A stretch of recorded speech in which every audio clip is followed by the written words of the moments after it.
Okay, good morning. Good morning, everyone. Welcome. Thank you all so much for being here. I bring you greetings on behalf of our Emory Healthy Brain Study. And we want to welcome all of you online this morning. We have an amazing program set up for you today. So I hope you are energized and ready this beautiful Saturday morning. Thank you all. Uh, I have the privilege of being your MC today to guide you through the program today and just to welcome you. Um, Such a privilege to be here, and we appreciate each and every one of you who have given your time and your biospecimens even as a volunteer on behalf of the Emory Healthy Brain Study.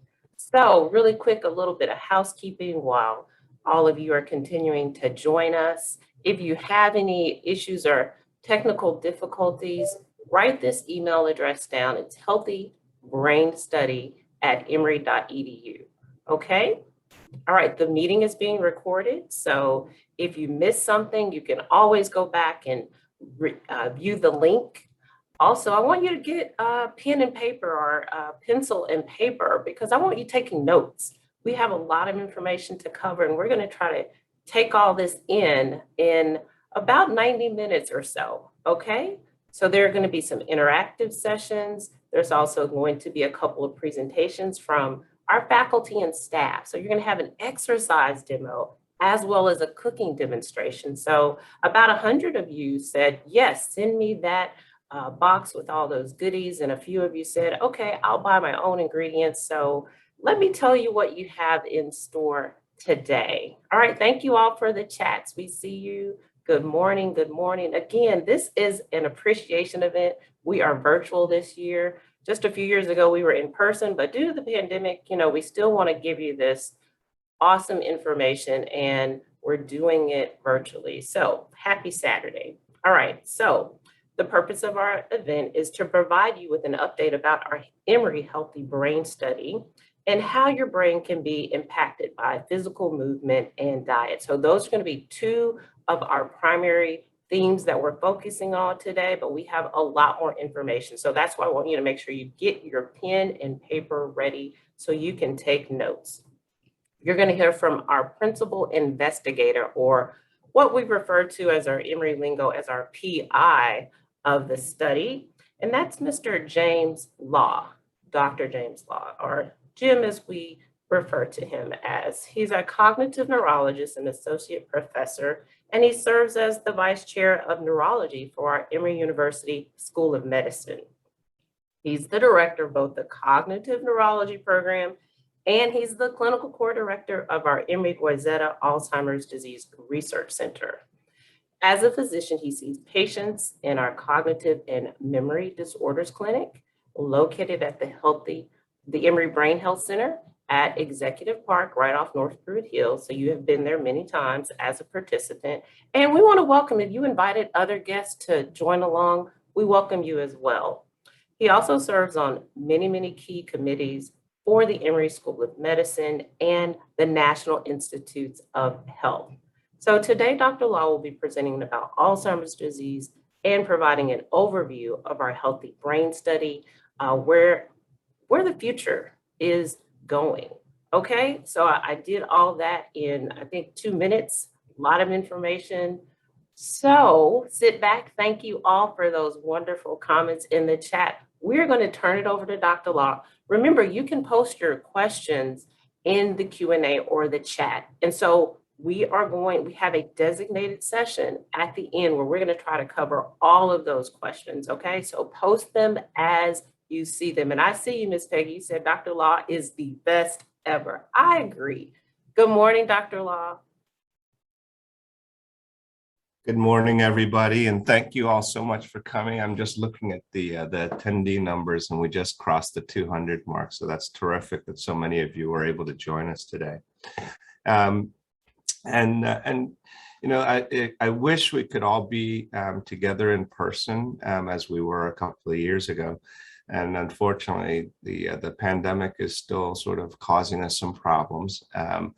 But I have to say, I was very encouraged the other day. I stopped at Walgreens to pick up a couple of prescriptions.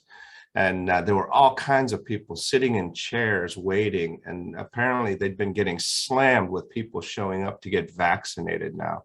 So I hope all of you have been vaccinated, or if you haven't, that you will consider getting vaccinated very, very soon. This is it's kind of a scary time for the hospitals and for people who are becoming so ill. So I hope that all of you and your families are well and stay safe.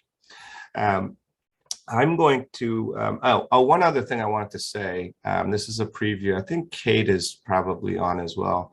And so things are in progress. So maybe I shouldn't spill the beans just yet, and she'll browbeat me later. But we do plan on doing in-person events for our participants.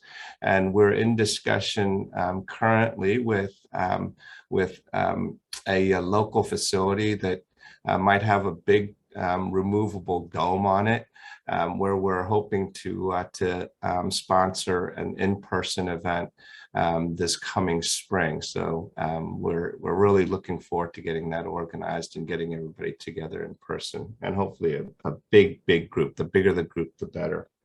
I'm going to start my screen share now, and I want to give an update, and I want to leave plenty of time for the other presenters. So I'm going to do a quick flyby to provide a bit of an update on the field, where we are, and kind of remind you all why you've committed so much of your time and effort and energies to participating in this study with us. And I'm going to start with something that I believe many of you may have heard about in the news, and that's been this incredible controversy recently about a new drug that was approved by the FDA at the beginning of June, a drug called aducanumab. And this has been a very controversial development. There's been a lot of debate. I can tell you there are large numbers of people around the country, including among the NIH-sponsored Alzheimer's disease research centers, where we're debating and discussing and planning for what to do. And so I want to just give a brief update on aducanumab and some of the controversy around that, and some of the implications of this new development. And so aducanumab is one of a group of new drug treatments that have been developed and tested for Alzheimer's disease. And they do something very similar across many of these drugs. And these are some images from an earlier study of this drug that was published in 2016. And what we're looking at here on the I don't know if you can see my pointer, but what we're looking at here on the left-hand side is a PET scan of which is a way to visualize the amyloid pathology, which is a consistent pathology present in the brains of all individuals who have Alzheimer's disease. And what you see on this second image is what this looks like after 1 year of treatment with a placebo. All of these warm areas in the yellows and red represent areas where this amyloid pathology is present in the brain. And after 1 year, it looks basically unchanged with the placebo treatment. But after a year of treatment with this drug, with increasing doses, there was essentially complete elimination of the amyloid pathology from these individuals' brains. These were individuals who were already experiencing mild symptoms related to Alzheimer's disease. And after a year of treatment, the amyloid was essentially completely cleared to baseline, to basically normal levels. More importantly, in this study, what they also demonstrated was that with increasing doses of this drug, going from placebo to 10 milligrams per kilogram, there appeared to be a slowing of the progression of Alzheimer's disease associated with this removal of the amyloid. This was an early study. It was a small study. You can see these N's represent the number of individuals in each of these groups. So each group with typically 20 to 30 individuals. So a very small study, but very encouraging. And then this led to two very large, what are called phase 3 pivotal trials, where the drug was evaluated in, I think each of these studies had 1,600 individuals that were assigned to either receive placebo or the active drug. And what this graph is showing is just like I showed you on the previous slide. This blue line represents the signal for the amyloid pathology in the individuals who received the highest doses. And after a year and a half of treatment, those levels were essentially down to baseline levels that you would see in a healthy individual with no amyloid pathology. So very consistent with the previous study showing complete removal of the amyloid. And in this particular study, a study called Emerge, what was also seen is that individuals who are in this highest group, this black line represents what happens in terms of worsening of cognitive symptoms, memory loss and other cognitive symptoms in individuals who were treated with the placebo. But individuals who had the highest dose of the drug started to have a slowing of their cognitive decline. And this was significant in this group of individuals. And so this is very encouraging evidence. However, the controversy in terms of the science is that typically the FDA wants consistent results from multiple trials. And there was a second trial. We participated in the Emerge trial here. There was a second trial called Engage, which was designed almost identically and had a similar large group of participants. And in the Engage trial also, the amyloid removal was absolutely consistent. There was no question that this drug removed this amyloid pathology from people's brains. The problem is that in this second trial, which was designed almost identically to the first trial, there was no clinical response. The difference between those individuals who were treated with placebo versus those who were treated with the highest dose of this drug did not differ after a year and a half of treatment. This small difference was not clinically significant. And so what the FDA did was they used the evidence from the amyloid removal and the mixed data from the clinical response to give an accelerated approval for this drug to be used clinically.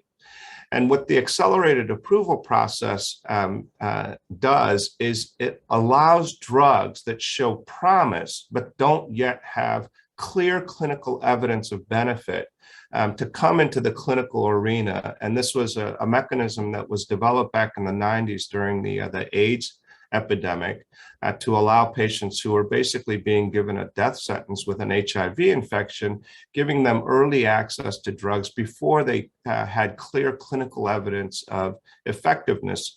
And the reason for that is establishing that clinical evidence for effectiveness can take a very, very long time. And so this is a mechanism to allow individuals suffering from serious medical conditions where there is a strong unmet need, earlier access to potentially promising therapies. But keep in mind that the evidence for clinical benefit is still very, very thin. And so that's the source of the controversy. So there are a number of pros and cons with this decision. Obviously, Alzheimer's disease it represents an enormous unmet need. And the fact that this is the first new drug approved by the FDA in over 15 years provides really desperately needed hope for patients and families dealing with a devastating condition. The fact that this drug appears to be potentially able to slow the disease progression is a game changer. It's really a breakthrough drug if it proves to be effective. And there are additional sort of positives. The fact that the FDA allowed use of a surrogate endpoint, the evidence for removal of the amyloid instead of requiring clinical evidence, means that other drugs may similarly come to market and clinical use earlier. And had this decision gone the other way, there was a lot of concern that pharma industry would pull back from their investments in Alzheimer's treatments. And so there were a lot of positives. One other important positive is that right now, individuals who have Alzheimer's disease often have a very delayed diagnosis, and they also may not get a very specific diagnosis. They may just be told they have memory loss or dementia symptoms without saying what's causing that. So the appearance of this drug means that there will be a demand, a requirement among practitioners to provide earlier evaluation, recognition, and specific diagnosis. There are a lot of cons for this drug. It is not without risk. There is something called ARIA, which is something a side effect associated with anti-amyloid drugs. And the frequency of ARIA in these trials was very high. Over a third of individuals experienced some form of this side effect. The clinical impact of ARIA could be mitigated, but only with very, very careful surveillance by people who know what they're doing. The relative benefit in the positive trial, in the EMERGE trial, was relatively small, 22%. Reduction in symptom progression over time. And the drug is being marketed by Biogen, and the initial cost was tagged at $56,000 per year. And we also don't know how long that has to be done. So is it for 1 year, 2 years? We don't know. And then there are a lot of associated costs with coming up with a very accurate, specific early diagnosis, multiple MRI scans.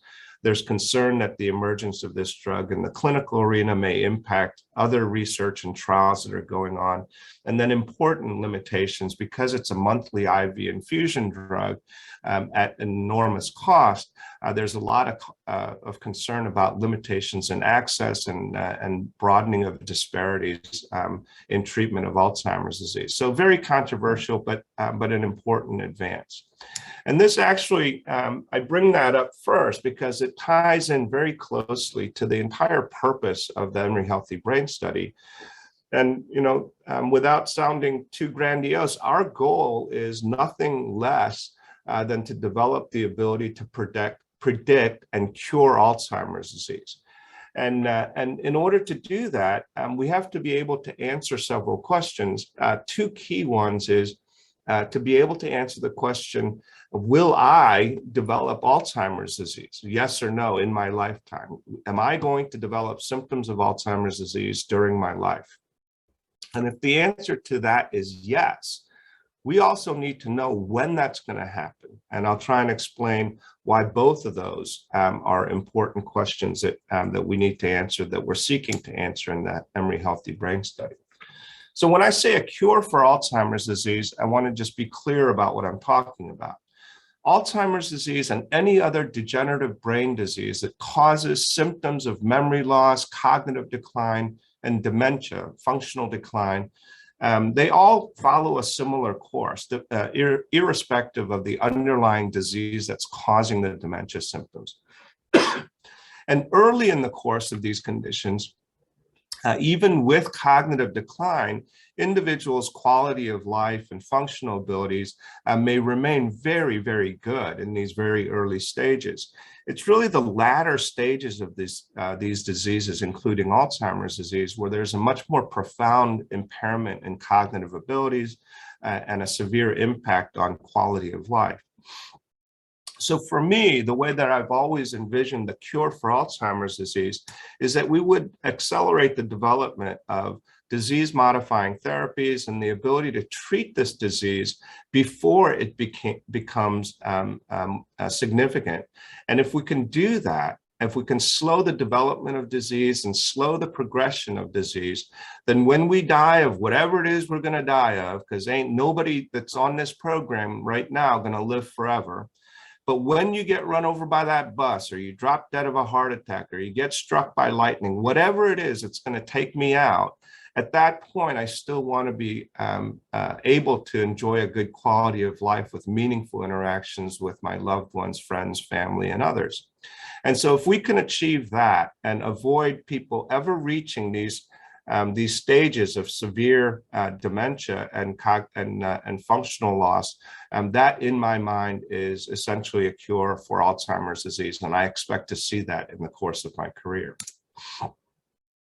So let's step back a second and just make sure we're on the same page about how we're going to do this. So Alzheimer's disease is a chronic disease, and so it's no different from other chronic diseases. So if you think about heart disease, when Fred Sanford had his big one, he didn't all of a sudden start developing blockages in his coronary arteries the day before he had his massive heart. He never actually had his massive heart attack, but before he pretended to have his massive heart attack. That process evolved over many, many years and causes critical blockages in the coronary arteries that eventually lead to symptoms and potential heart attack. Alzheimer's disease is exactly the same. We know that there are pathologies, the amyloid pathology, something called tangles made up of tau, degeneration and volume loss or shrinkage of the brain, and then development of clinical symptoms, memory loss, functional decline that gets worse over time.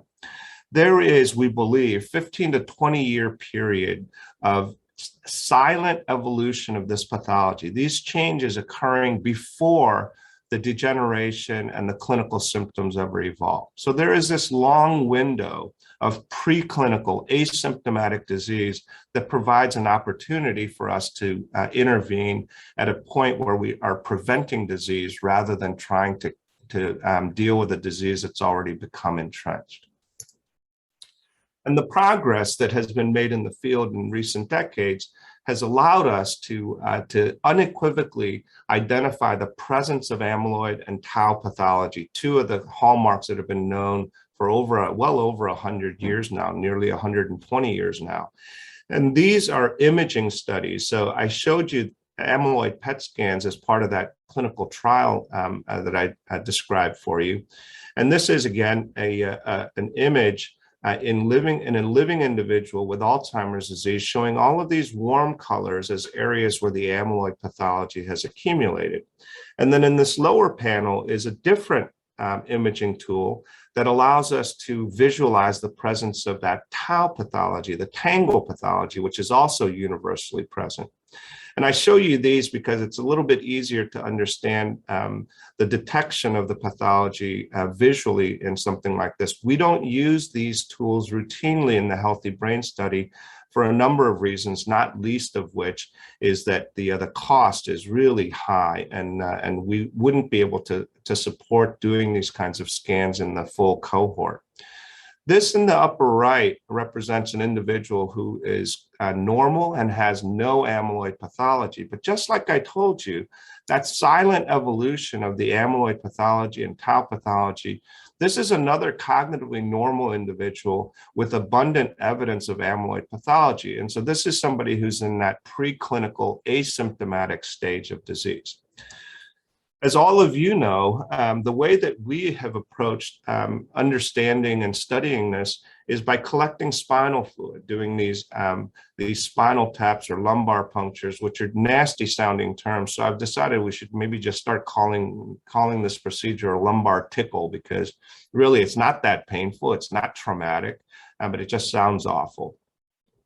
But in this fluid that we're collecting from each of you every couple of years, we can detect proteins in that fluid that inform us about the presence of these pathologies, the amyloid pathology, the tau pathology. We can measure proteins in the spinal fluid that tells us about this. And so just like with the PET scans, we can detect the presence of that pathology in healthy individuals. And that's really where we've focused a lot of our energies and effort. And why did we do that?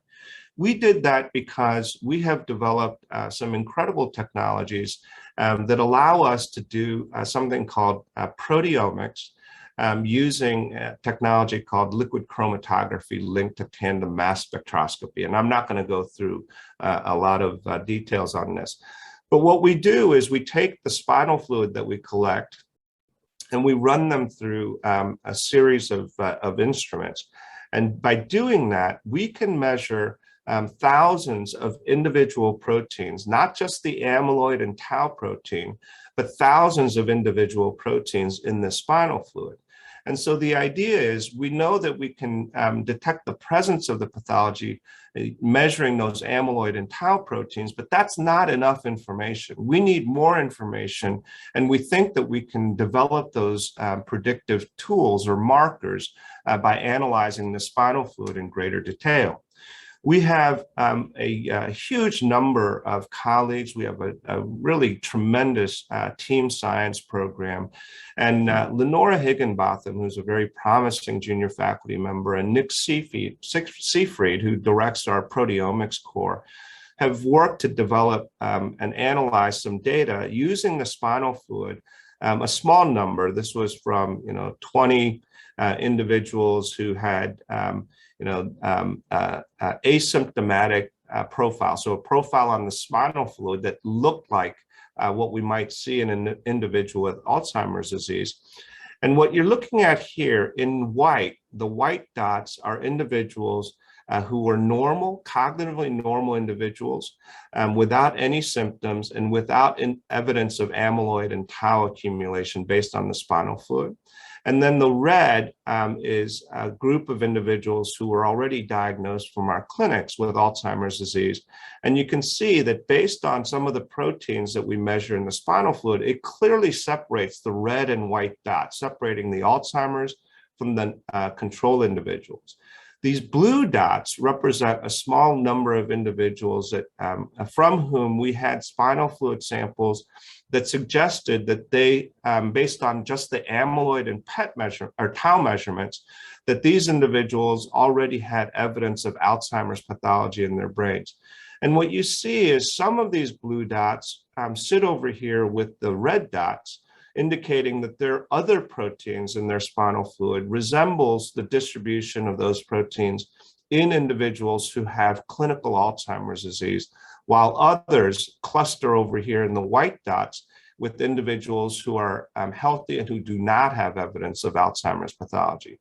So this was a very early analysis of spinal fluid using this proteomics approach that was published last year. And we've done some initial analysis in the Emory Healthy Brain Study. And this work was made possible by efforts by Caroline and Cassie and Raghav, who are, Cassie and Raghav are at Georgia Tech, who specialize in bioinformatics and data science and machine learning. And Caroline Watson is a mass spec expert and technologist who's helped us to develop some of these assays in the spinal fluid.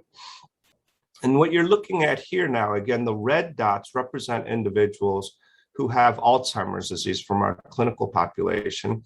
And then the green dots represent individuals who are cognitively normal and who do not have any evidence of Alzheimer's pathology based on the amyloid and tau.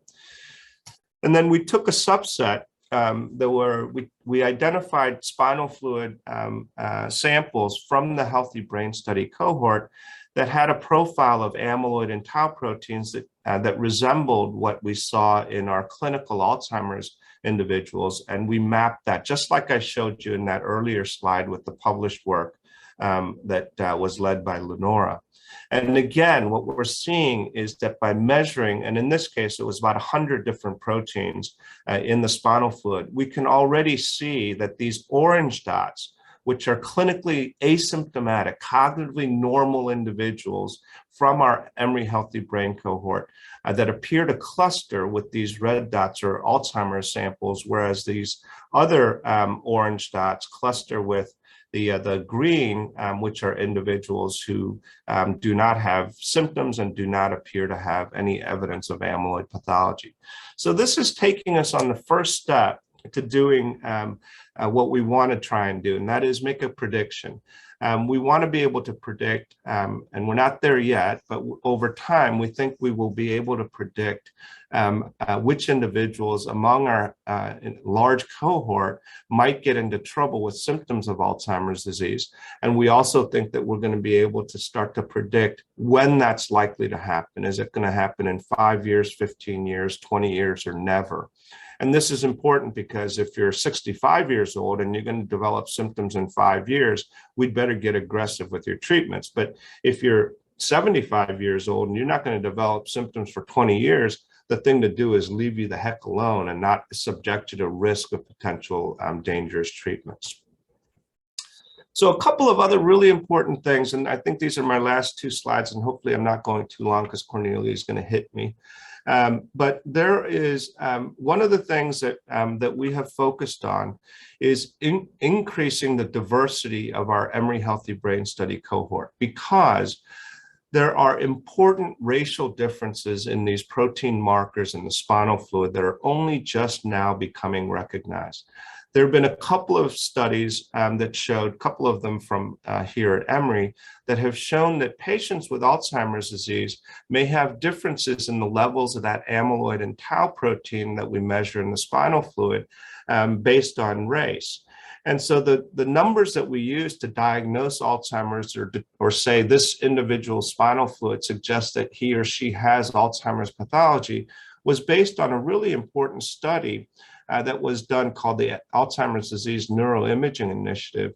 And 95% of that study, the cohort in that study, were non-Hispanic whites.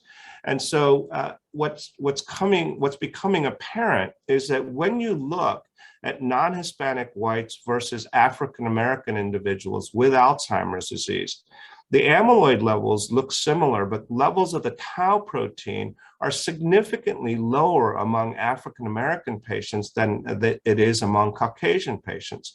And so the numbers that we're using to determine and diagnose Alzheimer's disease based on these spinal fluid profiles is wrong in African-American patients. And what we see from the normal controls from healthy individuals in the Emory Healthy Brain Study, as well as in the Alzheimer's Disease Research Center, what we see is that even among healthy individuals, the levels of these amyloid and tau proteins are different based on race. And so we need to make sure that the diversity of our population is such that as we draw conclusions from the work being done in the Emory Healthy Brain Study, that those results can be applied with equal validity and accuracy, not just to non-Hispanic white populations, but to African Americans, Asian Americans, Latinos, anybody that is being evaluated. We need to understand what the important differences are based on race and ethnic background. And so that's an important part of the Healthy Brain Study. Right now, we have, I think, somewhere in the neighborhood of 15% or less African-American participants. And being in Atlanta, we have focused specifically on African-Americans. That plus the fact that I'm too embarrassed to go to the Asian community because I speak Korean like a kindergartner. But because we're in Atlanta, we have focused on expanding our engagement specifically with the African-American community. And we want our cohort to be about 1/3 or 1,000 out of 300 when we get to our final cohort size. We want them to be African-American participants. And then one other thing that I've become increasingly interested in is sex differences. So it turns out that about 2/3 of individuals living with Alzheimer's disease today are women. And there have been a lot of explanations for that, partly related to longevity and partly to other statistical explanations. And one of the questions that has been out there for a long time is one major difference between men and women is women go through menopause. And so there has been a long history of interest in considering the impact of menopause and exposure to hormone replacement therapy in terms of whether that's a driver for the increased risk of women to develop Alzheimer's disease versus men. And there's the science behind this is very murky. I don't have time to go into it, but there have been mixed results. But what we are seeing in a relatively small number in our initial analysis, as you know, we're recruiting individuals age 50 and up. But when we look at women and men who are in the youngest segment of our healthy brain cohort, less than age 55, this is a measurement of the tau protein, and higher levels of the tau protein are associated with a tendency for Alzheimer's pathology and Alzheimer's disease. And what we see in our youngest cohort, youngest segment of our cohort, is that there is a significant difference between men and women that does not exist in our oldest portion of our cohort. So among individuals over age 70, there is no sex difference, but among individuals below the age of 55, there is a distinct difference between men and women. And so we're going to be pursuing that question in greater detail with additional data collection regarding history of hormone replacement therapy exposure, and also because there's such a high prevalence of breast cancer, and many of those treatments for breast cancer really deploy estrogen or anti-estrogen based treatments, we think that may be another place to gain important insights in understanding the impact of sex differences, and especially menopause and hormone replacement therapy that may inform our efforts to reduce the risk of Alzheimer's disease, specifically in women. So that's a very brief update. There's a lot of other work that's going on, and we're going to try and create venues and opportunities. One of the things that we'll do, some of the data I showed you are unpublished data that are being incorporated into publications, manuscripts, and we already have several papers that have been published from the research that you've supported through the Healthy Brain Study, and we'll be posting those papers on our website. We'll figure out how to do that so that all of you can have access to that to review at your leisure.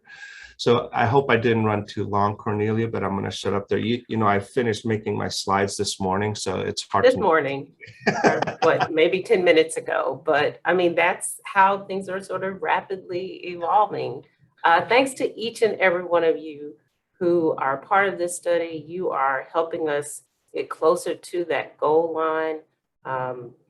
We appreciate all of you so much. We thank you, Dr. Law and his team of, I'd say well over 100 faculty and staff who are part of this coordinated effort to prevent, did you hear that? We want to prevent memory impairment. If we are any closer to that cure, you see it's taken almost 2 decades for a new drug intervention. But again, because of your engagement and participation, we're getting closer. So without further ado, I want to introduce our next speaker because we're probably going to go over time. I saw at least 40 questions posted in the Q&A, so you are an engaged audience. I applaud you, and we're going to do our best to get to all of those before the end of the session, so bear with us. All right, so our next speaker is Dr. Joe Nocera. He's an assistant professor in neurology at our Emory Health and a health and science specialist at the Atlanta VA Rehabilitation Center for Visual and Neurocognitive Rehab. Isn't that a mouthful? But that's okay, because you are hearing from the best in the world. Okay, so Dr. Nocera's research predominantly focuses on understanding the intersection of your physical and cognitive functioning as an older adult, all right? So he has, for the last 10 years, focused on longitudinal changes in mobility and executive function. So lots of terms here, but I mean, basically executive functioning is the skills we use every day to learn, work, and manage our daily life. So he's recently begun collaborating with our other doctors in the center on cancer and cancer-related treatments that impact both physical and cognitive function, and how exercise can lessen that decline. So we have a lot of studies that have looked at interventions that we refer to as neuroprotective. And so that's a lot of what Dr. Nocera will be speaking about today, the interaction between our physical activity and cognition. So post your questions in the Q&A and we will do our best to get to them. Welcome, Dr. Nocera. Thank you very much, Cornelia, and thank you, Dr. Law, for that update. I always get excited with that 15 to 20 year window. I think that's the perfect time to plug exercise in, and hopefully with some other treatments, we can really attack this. So I am absolutely honored to be here. So thankful for the invitation. I want to thank the organizers for this. And then I would really want to thank all of you. I looked down and I saw we were right about 250 participants. And this will probably be one of the biggest opportunities I get in terms of being able to say thank you to 250 people. The work that I do that I'm really passionate about would not be possible without research participants. So I'm so thankful to all of you.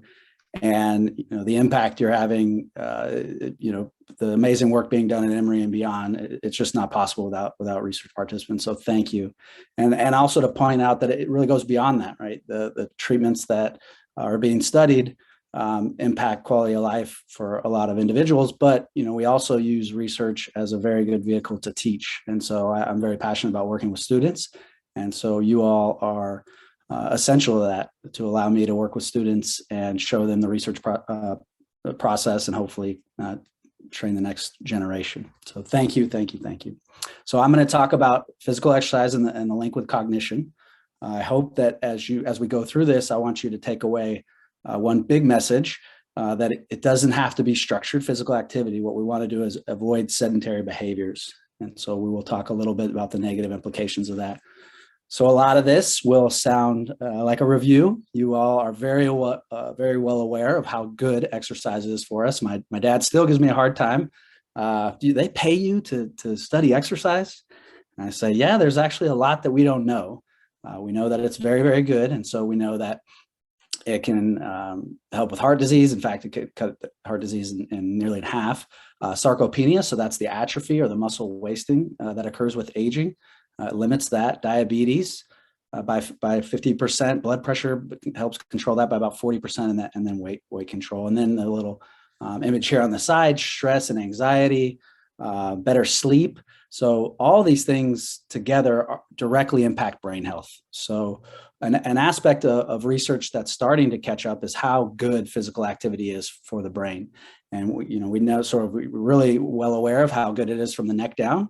There's still some work to be done there, but that's been going on for a long time. And over the last 20 or 30 years ago, the research looking at from the neck up and the benefits is really growing. And it's documenting that it's about as good for your brain as it is for your body. So that's really, really exciting. So when we think about diseases related to the brain, mild cognitive impairment, Alzheimer's disease, stroke, these can all be beneficially impacted by physical exercise. So I mentioned the other side of the coin is inactivity. And how bad is that?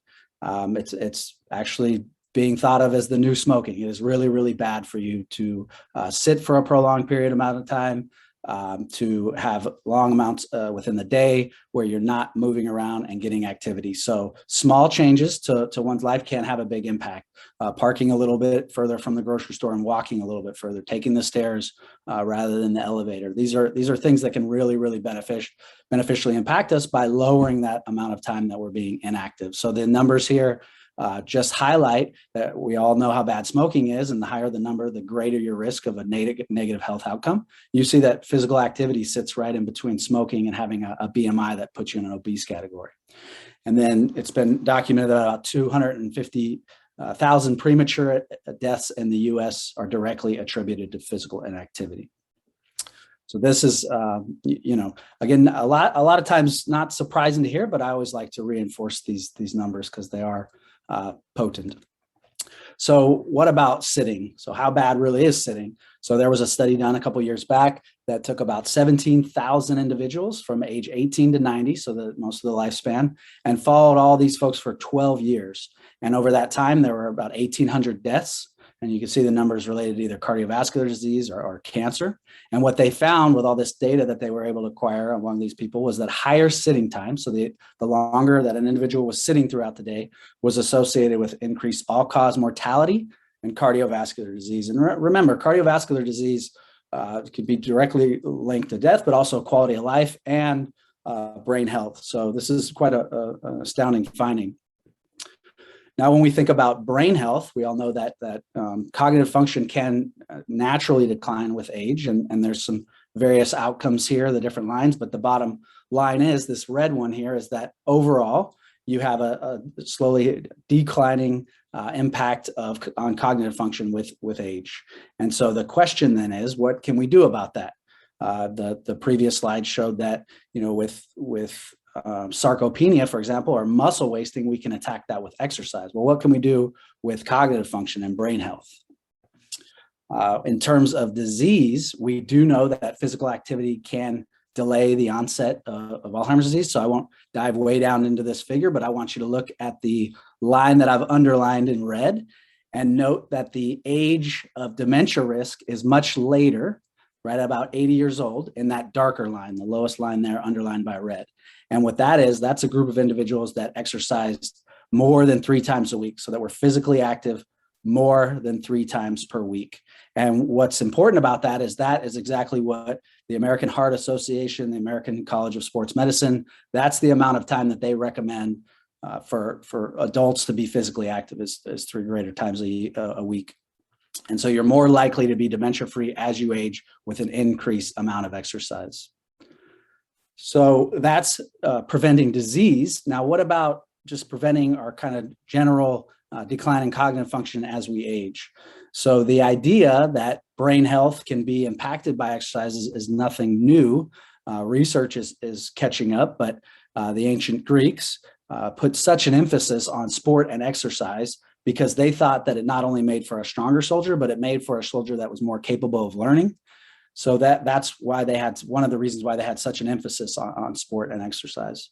One of the earlier studies was looking at retired faculty at a university, and one of the researchers was walking through and looking at these retired faculty that were playing racquetball, and she thought to herself, "Wow, they look different than the retired faculty that I know that are more sedentary." And she wasn't talking about how they physically looked, but how they were reacting to the ball. And we know that reaction time is a measure of central nervous system functioning. And so this researcher took active older adults that exercised more than 3 times a week and compared them to sedentary older adults, and found that indeed those that were active had faster reaction times than those that were sedentary. And again, this work goes all the way back to 1975. So what have we been showing over the last 10 to 15, 20 years in terms of what exercise can do to one's brain?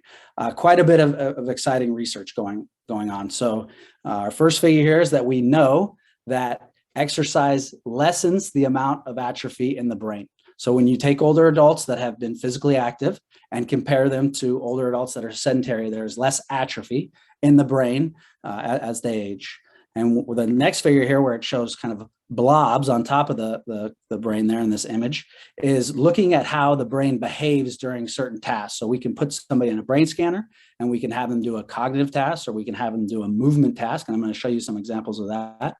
And what we show is that the brain behaves in a different way, a more efficient way, in older adults that are physically active versus those that are sedentary.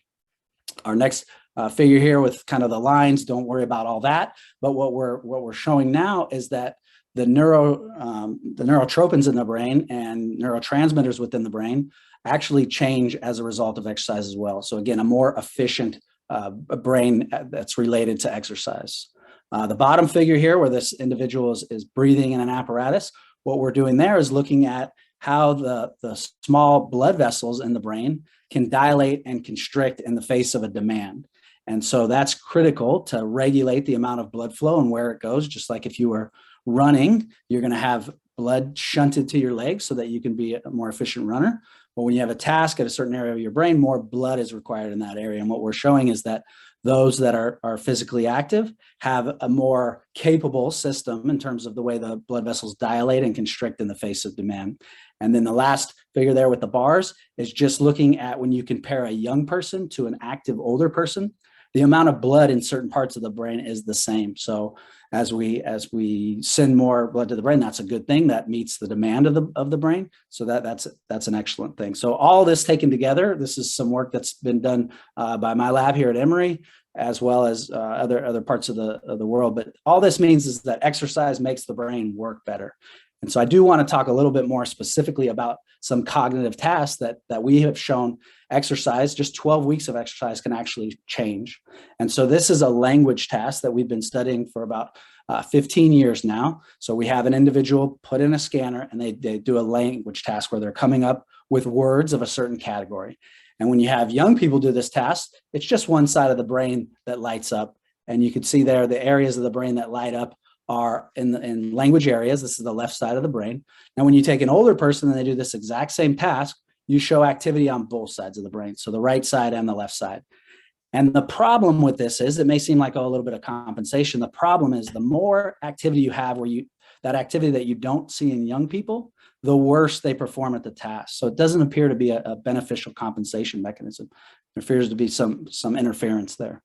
Now, interestingly, after 12 weeks of exercise in older adults, we show less activity in that right area of the brain where you have the negative impacts on performance. So with 12 weeks of aerobic exercise, we show less activity and a brain profile that's more similar to how a young person's brain behaves during this task. So pretty exciting finding. And when we talk about this work related to either brain size or how blood flow goes to the brain or how the brain behaves, this work is done in healthy aging, but the idea is always to try to get this into clinical populations. So those are some next studies. What about when we're doing a movement task or using our hands or how we walk? How does the brain behave? Well, it's a very similar pattern in young people, depending on the task you're doing. If it's something that's usually controlled by one side of the brain, you show activity there. And then the blue color there is actually an inhibitory pattern, whereas you look at an older adult, you have this bilateral pattern of activity. So very similar to what we showed with the language task, where the brain, both sides are beginning to activate, even though it's not necessary for the task. And again, the main issue here is that the more activity you have in the area where it's not normally there, in a younger person, for example, the worse they perform at the task. So now we have this similar pattern between a cognitive task and a motor task, where there's this failure to inhibit irrelevant activity within the brain. So here's what it looks like after we have somebody exercise again for 12 weeks. So the pattern on the right side of the screen there is after 12 weeks. And what you see is a pattern that's, again, more similar to somebody that might be a decade earlier in life, for example. You have that pattern where the activity is on the dominant side of the brain. And then you have this blue or this inhibitory pattern on the other side of the brain, again, following just 12 weeks of exercise. So a talk like this, I always get the questions, well, what type of exercise should I be doing? What are you studying that works and that has shown the brain to work better and be healthier? And my response to that is, well, what we study is a cycling program. So we do aerobic spinning. We do that. We've chosen that for a variety of reasons. Some people tend to enjoy it. Again, not everybody, but it's a modality that we can use where we can kind of push the intensity up without increasing the risk of a fall. A lot of the populations we study are at risk for a fall. So if we put them on a stationary bike and increase the intensity and get their heart rate up higher, you have less of a chance of a fall than if you were having them, walk faster or even run on a treadmill, for example. However, that being said, the exercise that is best for you is the one that you enjoy. So there are a lot of options out there. And the idea that it has to be something you enjoy is very, very important. If it's not something you enjoy, it's not something you're going to stick to. And when we talk about physical activity and exercise, I mentioned our studies were 12 weeks. Changes in your activity pattern, these are lifelong goals. So you want to do something that you enjoy. And so that could be group-based exercise. Some people prefer working out by themselves. Some people prefer walking outside. Some people prefer a treadmill where they can watch TV. A lot of different options out there. So just choose one or more or many that you enjoy. And I do want to point out what's recommended. Most of the studies that I highlighted looking at changes in brain health and improvements in brain health follow these guidelines. And that the reason we do that is because we want to make sure that when somebody goes to the American Heart or health.gov and says, how much should I be exercising, that our work is reflective of what they're recommending.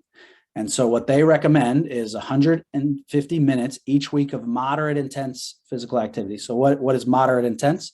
You're out moving, think about a walk, for example, but you can continue to maintain a conversation. So, and that should be spread out by about 20 to 30 minute sessions. So you could spread that out through the week as you see fit. Now you can do it less. I think that's also a question I get a lot. What's the limit? What's the least amount I can do? So you can do 75 minutes, but that's got to be a more vigorous activity. So when we think about running or jogging, where you really can't hold a conversation, your breathing is such that it's harder to have a conversation. That's more vigorous, intense activity. Now, there is also, it's very, very important to also do moderate to high intense muscle strengthening on the major muscle groups 2 or more days per week. So I mentioned that word sarcopenia, which happens as we age, and that's just as our muscles get smaller. And there's a lot of implications for this. There's implications for diabetes, there's implications for falls, there's implications for just doing day-to-day daily tasks. As your muscles atrophy and weaken, they're not as effective as they once were. So it's really important that we target the major muscle groups of our body at least 2 times per week. And then exercise to maintain or improve balance. Now, this is important because as we age, the chances of a fall increase. And so I have these arrows in here is because what's nice is there are exercises that kind of hit all these at the same time. So if we were to go into our and do an exercise class right now, and maybe we're going to do that next, what you'd see is that we can work a muscle, say our thigh muscles, for example, like with a squat or something, that also increases our heart rate. And that also can potentially challenge our balance system. So we're kind of checking all the boxes by just doing one different type of exercise. Again, make sure it's something you enjoy. So these are just some examples of evidence-based exercises. This is not all the examples. This is just research that has been done over the last decade or so. Again, I mentioned the work that we do with spin cycling. There's a lot of work that's been done with walking and jogging. Strength training, there's an example there of Ageless Grace. That's just a type of program. And then there's different ways that we can target balance and flexibility. And so again, I highlighted this earlier, but each of these examples have benefits that improve your overall functional profile. So your heart, brain health, your muscle strength, flexibility, and balance.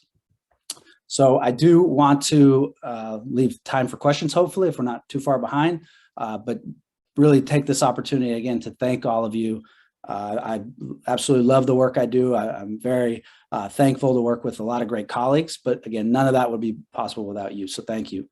And then some funding agencies. And I'll leave this slide up. I know there are typically quite a few questions, and if we don't, if I'm unable to get to them all today, please reach out by email. I'll be more than happy to interact with you that way. So we can turn it over to questions, or if we're not on schedule, I'll let Cornelia tell us what to do. Thank you all again. Thank you very much. Awesome. Well, I think the resounding takeaway for me, if it's something you don't enjoy, then you're not going to stick to it. So again, post your questions. We have a designated time slot at the end. I see. Okay. I'm going to go play golf. Yes. All right. I mean, any activity, and if you're saying, I keep putting it off, I'm going to start. Okay. Today is the day you start, because guess what? We are about to have an exercise demonstration. Okay. So today is the day. I mean, if you've been putting it off, today's the day. You can start today with us. So welcome, Robert Chapman. He is the Wellness Program Manager for the Emory Blomeyer Center for Health and Wellness. He's also the Assistant Athletic Director for the City of Snellville Parks and Recreation Department, and he's a research coordinator for our Emory University School of Public Health and the American College of Sports Medicine. While working with the City of Snellville Parks and Recreation Department, Robert had an opportunity to work with all groups through different mediums of wellness and fitness programming.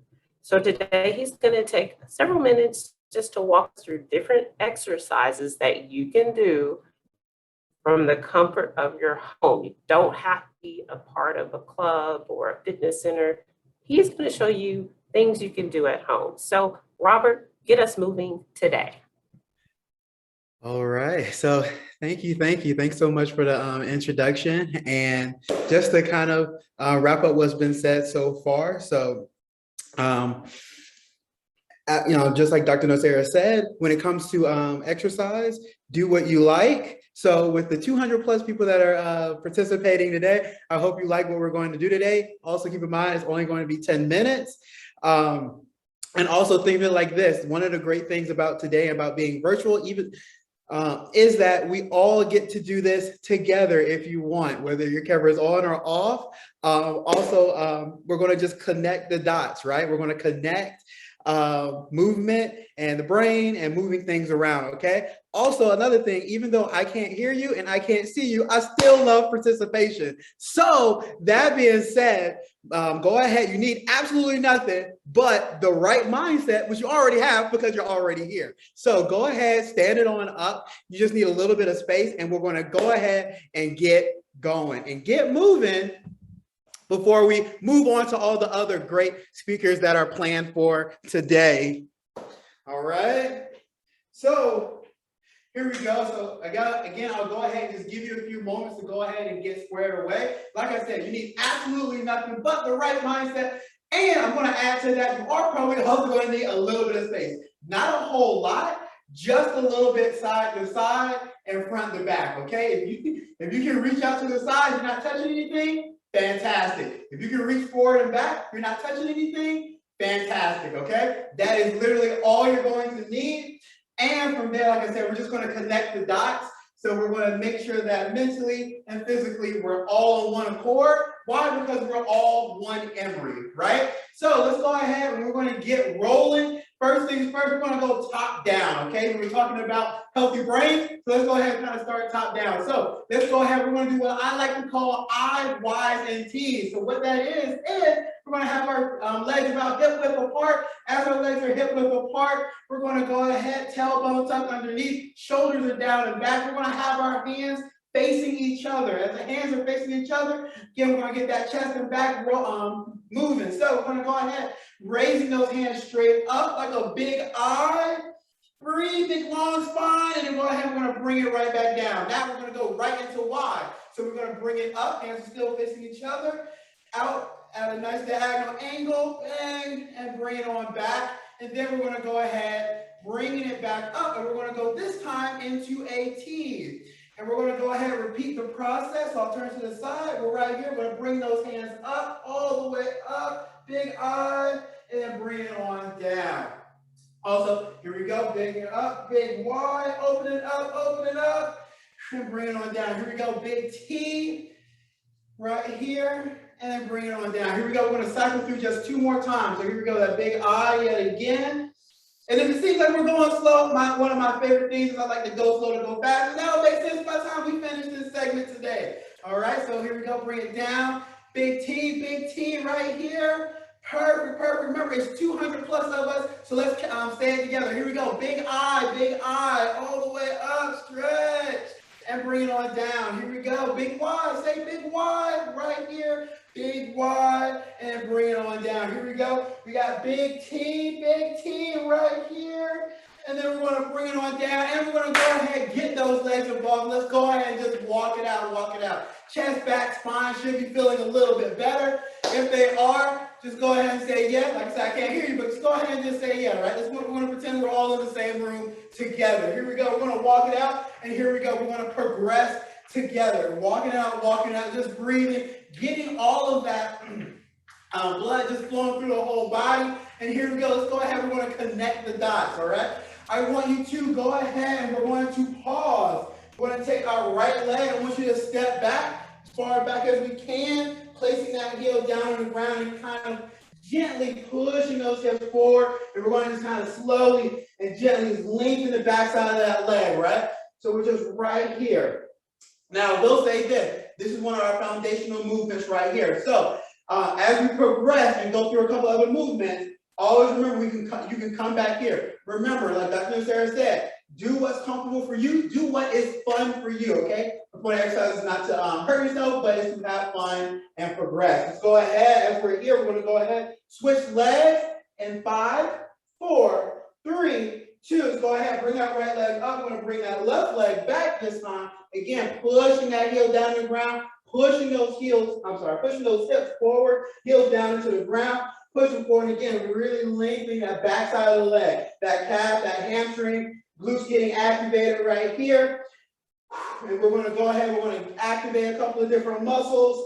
So here we go, we're going to go ahead back to that walk in 5, 4, 3, 2. We're going to bring that leg in. Here we go, we're going to go ahead and walk it out. Also from this point on, I love countdowns.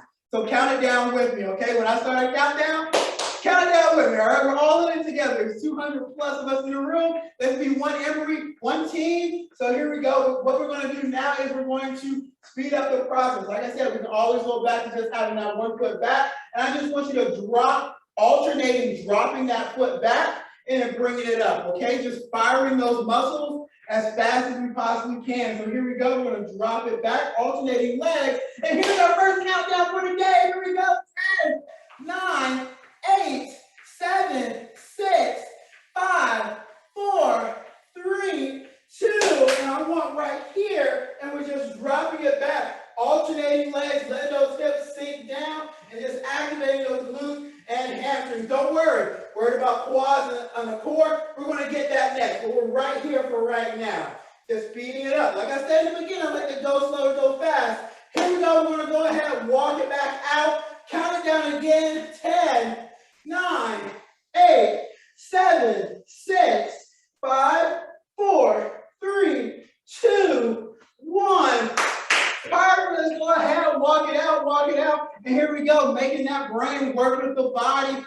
Here's what we have going on next. We're going to go ahead, opposite hand to midfoot. Now, here's the thing with that. If your hand and midfoot can touch, perfect. If not, perfect. Remember, do what you can, because what you can do is plenty. So we're going to try to keep it in sync, keep it in rhythm, and again, just opposite hand to midfoot. Here we go, another countdown. 10, 9, 8, 7, 6, 5, 4, 3, 2. And again, just right here. Right here. Like I said, we are going to progress. So pick what's comfortable for you and stay with it. All right, so we're right here. Again, opposite hand to midfoot. Here we go. We're going to go ahead and walk it back out, and then we're going to add to this, okay? It's layers to this, layers to this. Here we go. We're going to go ahead and walk it out. Count it. 10, 9, 8, 7, 6, 5, 4, 3, 2, and walk it back out, walk it back out. Here we go. Let's add to that. What we're going to do now is we're going to go opposite hand to heel. So that means hand goes behind our back, and again, we're going to go opposite hand to heel. So right hand, left heel, left hand, right heel. All right? So here we go as a team. Count it. 10, 9, 8, 7, 6, 5, 4, 3, 2, and let's go ahead and roll right here. It's opposite hand to midfoot. And again, like I said, there's layers to this. So we're going to add another layer. But here we go. Let's walk it out really quick. And 10, 9, 8, 7, 6, 5, 4, 3, 2. And let's go ahead. Back to that walk out. Here we go. We're going to put 2 and 2 together. Opposite hand to midfoot and opposite hand to heel. So we're going to go midfoot, heel. Like I said, we're making that brain work this morning, and getting those muscles going. I know you're ready. Let's go ahead. Let's get ready to roll. Here we go. 10, 9, 8, 7. Midfoot first. 5, 4, 3, 2, and right here. Bang. Right here. Then midfoot. I'm sorry, back, heel. Right here. Perfect. Right here. Just midfoot, heel. And we're going to add to this as well. Remember, pick what level is comfortable for you and stick with it, all right? Here we go. All eyes and smiles forward. Here we go, counting down one more. Again, 10, 9, 8, 7, 6, 5, 4, 3, 2, 1. And here we go. Let's go ahead back to that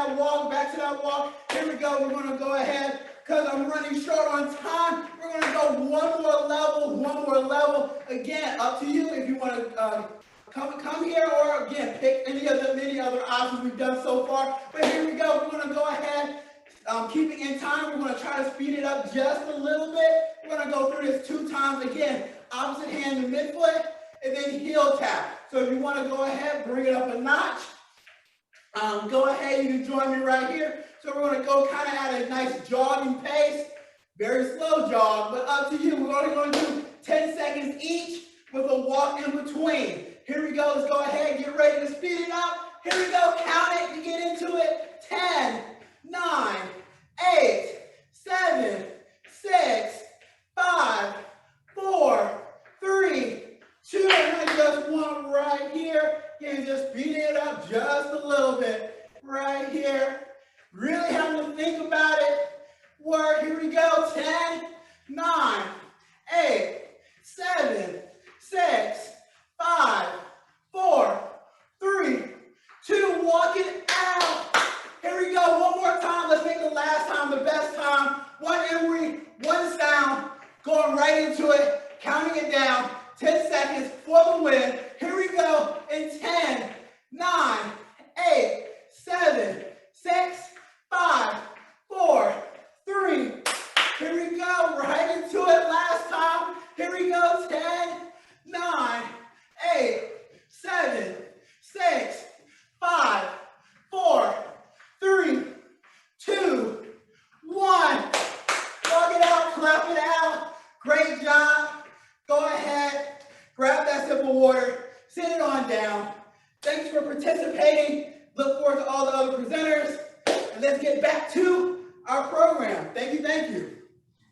Woo! All right, a round of applause for Robert. Yes, and again, if you were able to do any of that, most of that, all of it, we commend you. You know, start where you are. Exercise is life, movement is life, and most of all, any type of movement. So we are well over the halfway mark. I'm going to give you 60 seconds to go grab some water or refresh your coffee or grab a piece of fruit. But what we have up next as I introduce Dr. Bergquist, you have a ton of questions. And again, we are going to do our very best to get to all of them. I think maybe even some of our presenters have answered your questions directly. And thank you. Again, this is because of you as a research participant, we're able to make new discoveries and share a worm's eye view with you because you are a part of the Emory Healthy Brain Study. And again, we applaud you, we thank you, and we commend you. And you can always invite others to join. There will be a survey at the end of the session today, and it is being recorded. So if you had technical issues, we have your email address. We'll send out a link with the recording for you to view at a later time. Okay? All right. If your heart rate is down a little bit and you grab your notebook and pen so you can get back to resuming the broadcast with us. All right. Okay, so our last speaker before our final demonstration with food with Mike Baca is Dr. Sharon Bergquist. Dr. Bergquist is a master clinician and associate professor of medicine in the Division of General Medicine and Geriatrics at Emory University. She has a strong belief in personalized and comprehensive health management, and she founded and directs our Emory Lifestyle Medicine and Wellness Program. And she serves as the medical director of Emory's Executive Health Program. She also leads the program's Paul CB Comprehensive Internal Medicine Clinic. So she wears lots of hats. She sees lots of patients and she's doing a phenomenal job. Her expertise includes diabetes, heart disease prevention, management, nutrition, obesity counseling, women's health, and the management of mood disorders. So you are in for a treat. And those mood disorders include anxiety and depression. So today, Dr. Bergquist will speak to you about diet and its interaction with your mind and dementia. Okay, so welcome, Dr. Bergquist.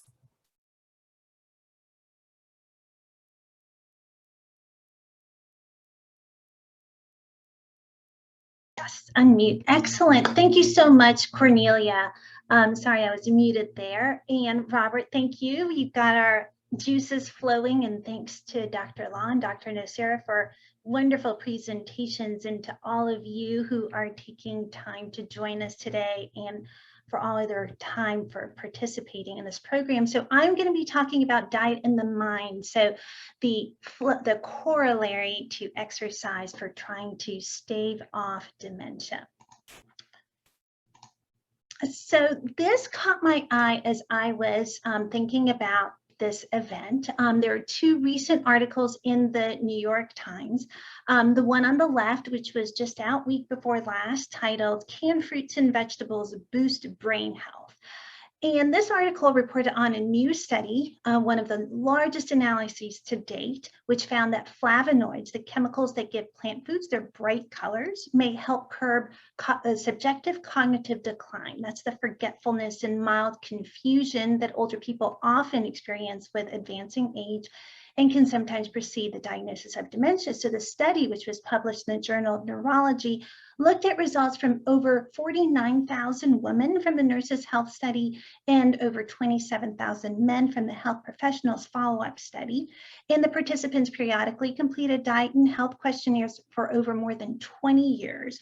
And it was a longitudinal study, much like the Emory Healthy Aging Study. So we hope with your participation to be able to do work like this as well.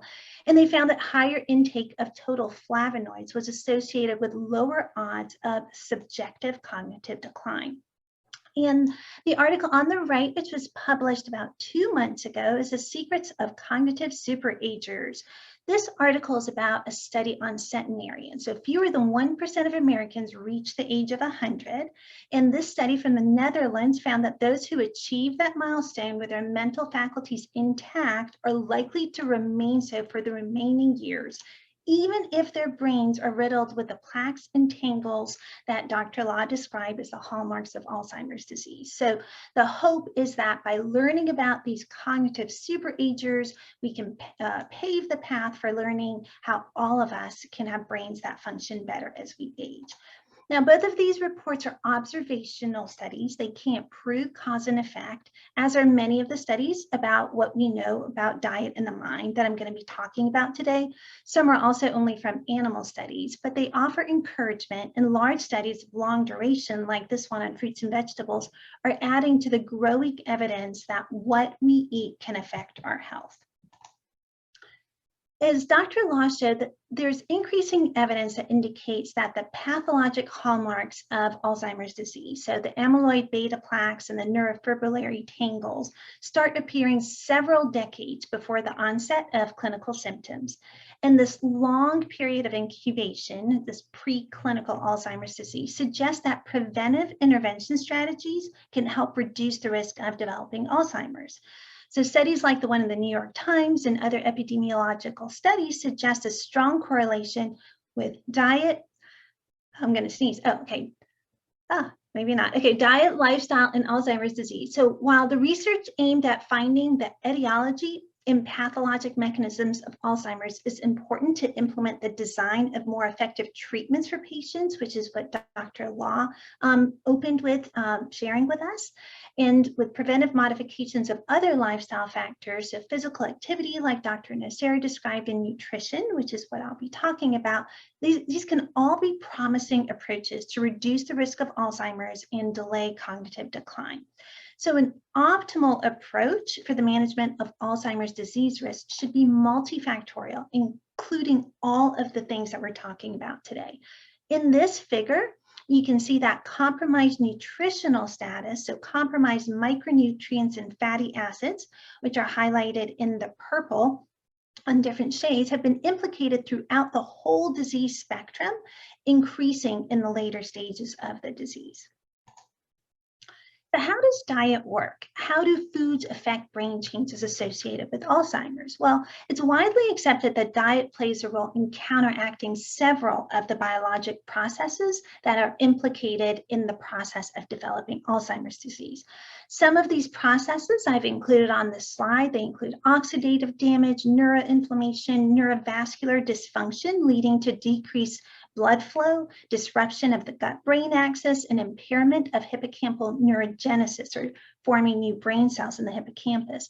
It's also possible that these dietary patterns can influence amyloid beta or tau metabolism, although that's been seen mostly from animal studies so far. And at a systemic level, foods can also indirectly improve our thinking and our cognition by reducing the cardiovascular risk factors such as lipids, blood sugar, and blood pressure, because we know that hypertension, dyslipidemia, and diabetes are associated with the risk of Alzheimer's.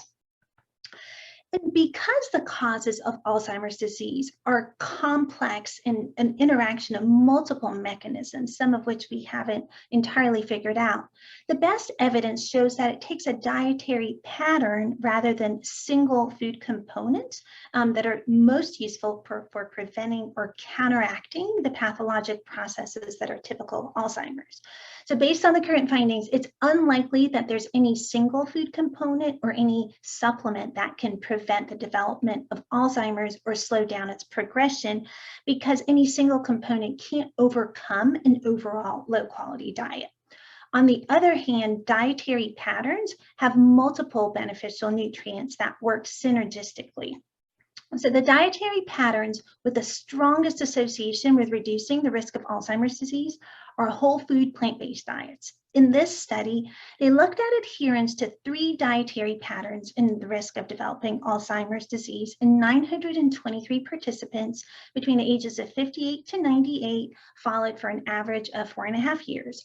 And those who adhered the most strongly to the Mediterranean diet had a 54% reduction in risk. Those that followed the dietary approaches to stop hypertension, or the DASH diet, had a 39% reduction. And those that followed the Mediterranean DASH intervention for neurodegenerative delay, or the MIND diet, had a 53% reduction, which is pretty impressive.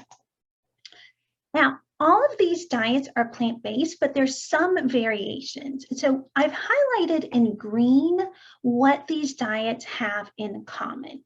So the stars represent how much each of these diets encourage each of these components. And as you can see, they all highly encourage vegetables, green leafy vegetables, nuts, fruits, red fruits, and whole grains. In red, I've highlighted what these diets all have in common in terms of what they have very little of. So very little red meat, saturated fat, sugar-containing beverages, and sweets. And the ones that I didn't highlight are the ones where these components are a little more inconclusive in terms of their impact for Alzheimer's. And so I want to get a little more into which foods you should eat every day. So I created this daily 7, and the 7 foods that I think you should have every day. And I came about these 7 by looking at these 3 diets as well as some individual studies, and have recommended servings for each of these based on the dietary guidelines for America, as well as from the MIND diet. So I'm going to start with green leafy vegetables. And these are king because of their high antioxidant capacity. So the imbalance between the production of reactive oxygen species, which cause the oxidative damage, and our antioxidant defenses has been shown to contribute significantly to the pathogenesis and the progression of Alzheimer's. Oxidative damage can impair activity in the synapses, which communicate the information between the neurons, and they can lead to the death of neurons. And all 3 of the dietary patterns are exceptionally rich in foods with a high antioxidant content. Leafy green vegetables, as well as other vegetables, citrus fruits, nuts, red wine berries, olive oil, they all provide a large amount of vitamins and phytonutrients, which are plant nutrients that can prevent or repair the damage caused by free radicals, or the oxidative damage.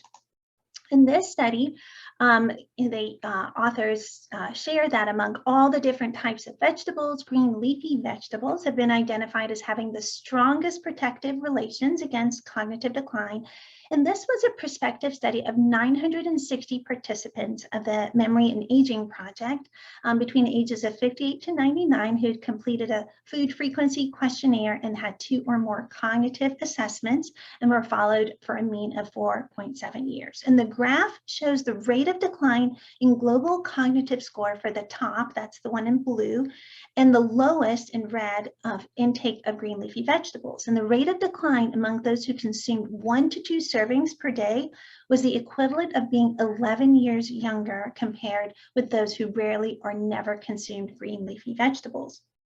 And what's the mechanism behind this? Well, the authors in the study proposed that green leafy vegetables are a rich source of carotenoids, lutein, and folate acid, which may work synergistically to slow some of the processes implicated in Alzheimer's, such as tau phosphorylation. They can attenuate some of this oxidative damage and mitochondrial dysfunction, as well as some of the inflammation in the brain.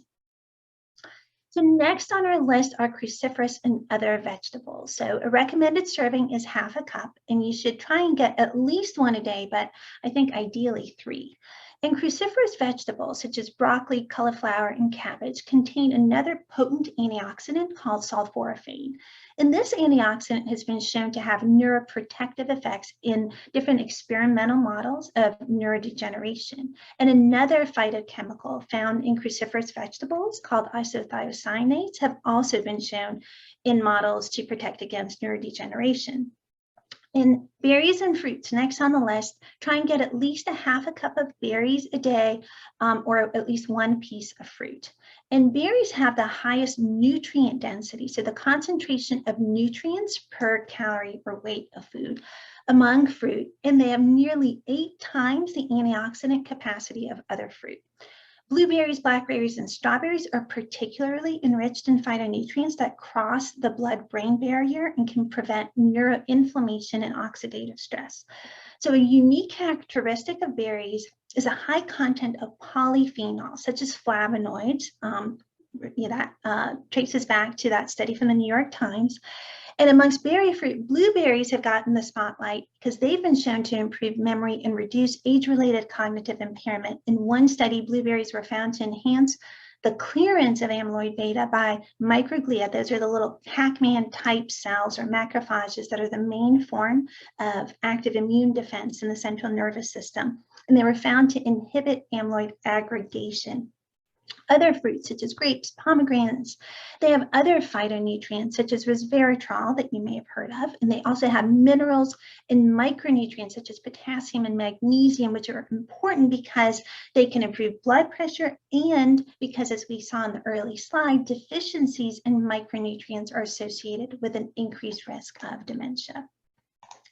Now, I've mentioned a lot of different phytonutrients, and I want to show some major categories. So phytonutrients or phytochemicals are really these components in plant food that we can only get from plant food. We can't get phytonutrients in animal food. And there are over 100,000 different types.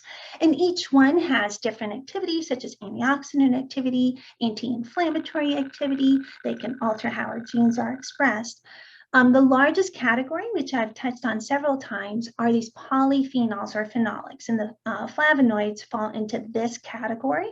And so do lignans, which are in flaxseed, and the tannins, resveratrol, etc.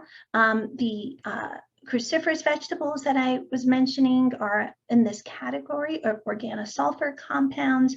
There are also phytosterols, carotenoids, but these are all plant chemicals that make plant food so powerful in our defense against Alzheimer's. And one thing that's really interesting is these phytonutrients are the pigments that give the fruits and vegetables their color. So these pigments, the color, are the antioxidants. And that's why you want to eat colors of the rainbow. You want to get different types of antioxidants. And it's also why you shouldn't peel your fruits and vegetables. So next on our list are legumes and whole grains, and the serving size of each is a half a cup. For legumes, you want to have at least 3 times a week, but really up to 3 servings a day. And for whole grains, at least 3 servings a day. So legumes include beans, peas, lentils, and soybeans, and I think they're a magic food because they're high in fiber and protein and low in fat. And high fiber is critical for health. In one way, high fiber foods, both the legumes and the whole grains, which I'm going to talk about next, reduce the risk of Alzheimer's is through the gut microbes. So the human gut includes approximately 100 trillion microbes belonging to hundreds of different species. And the gut microbes play a crucial role in human health and in a variety of different diseases, in part through the production and release of small chemicals like vitamins such as folate and B12, amino acids such as tryptophan, and short-chain fatty acids, which are products of fermentation. Some of these substances, such as the short-chain fatty acids, the catecholamines, neurotransmitter, neuropeptides, are transported into the blood and can cross the blood-brain barrier and affect the central nervous system. And a healthy gut microbe balance is fundamental for metabolizing dietary nutrients like these polyphenols, which require transformation to become active compounds and to actually have their beneficial effect on the brain. The composition of the human gut microbes is dynamic, so it can be shaped by a lot of different factors, including diet. So the Mediterranean diet, which is rich in plant food, has lots of fibers and monounsaturated fats, and it's considered the gold standard for gut health and promotes the diversification of gut bacteria, which is a really critical component. So gut bacteria feed on fiber, which helps them proliferate. And these fibers then are prebiotics, unlike probiotics, which are preformed bacteria. And conversely, the typical Western diet, which is made up of low dietary fiber and high animal protein and saturated fat, is associated with a negative change in the gut microbe composition, which is termed dysbiosis. Now, dysbiosis, as you can see on the right, can lead to a leaky and inflamed gut, which can lead to systemic inflammation because 70% of our immune system is in the gut. So gut dysbiosis has been linked to the development of several health problems, including neurodegenerative diseases. And there's increasing evidence that alterations to the gut bacteria can play a role in the pathogenesis of Alzheimer's disease. So dysbiosis can amplify the neuroinflammation and accelerate the degeneration. And in mouse models of dementia, gut dysbiosis can be involved in reduced hippocampal brain-derived neurotrophic factor. So that's a growth factor that's like miracle grow for the brain, and it can reduce other signaling molecules. And dysbiosis may be involved in the deposition of amyloid. So modulating the gut microbes by maintaining a healthy diet can be one of our effective strategies for Alzheimer's. And I want to comment on soy-based foods, which are included under this category of legumes. As Dr. Law mentioned, there are some epidemiologic studies, although not conclusive, that have shown that postmenopausal women using estrogen replacement have a lower risk of developing Alzheimer's disease than women who don't. And soybeans, which are enriched in isoflavones known to have weak estrogen effect, could be protective against postmenopausal neurodegeneration.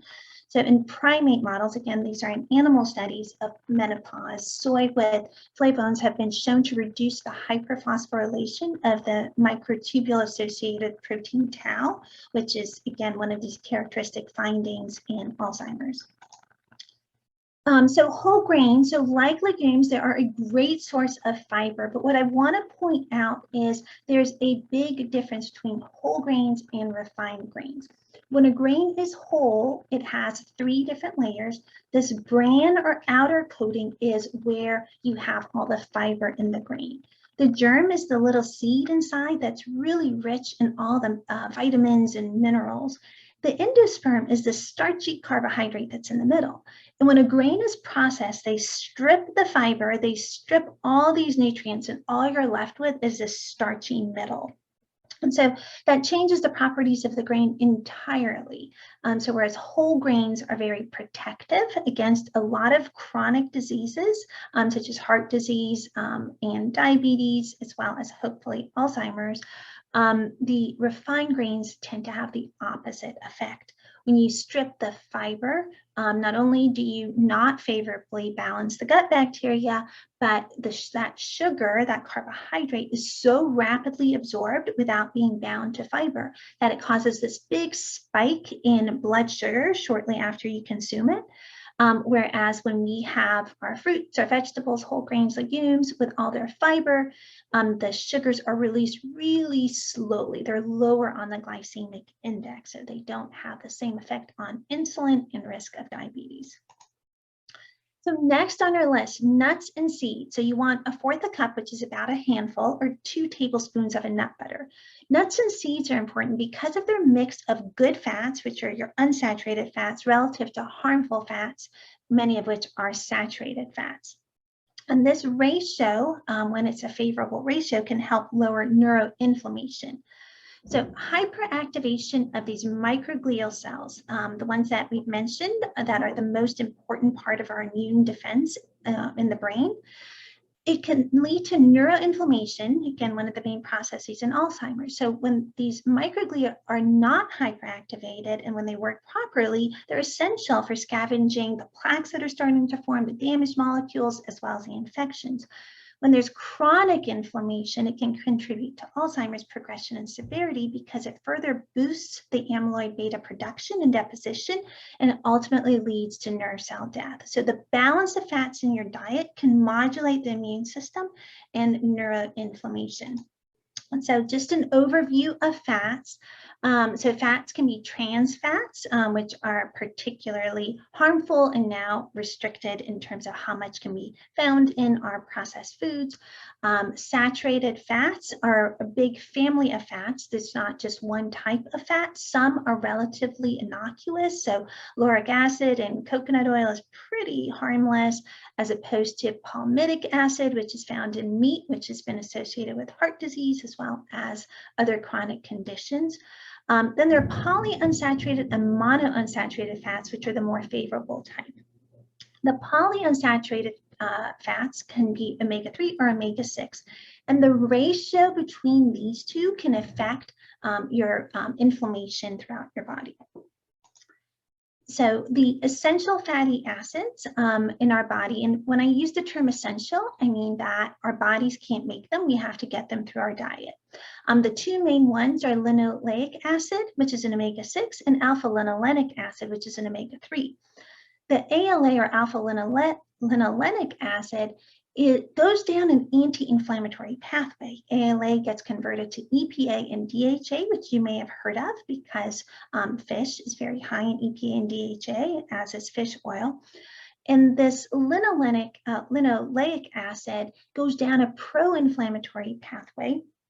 And meat, poultry, eggs also contribute arachidonic acid, which is pro-inflammatory. So by having a favorable ratio, as close to 1-to-1, if possible, we can regulate inflammation. The Western American diet has about a ratio of 17-to-1 of pro-inflammation to anti-inflammation.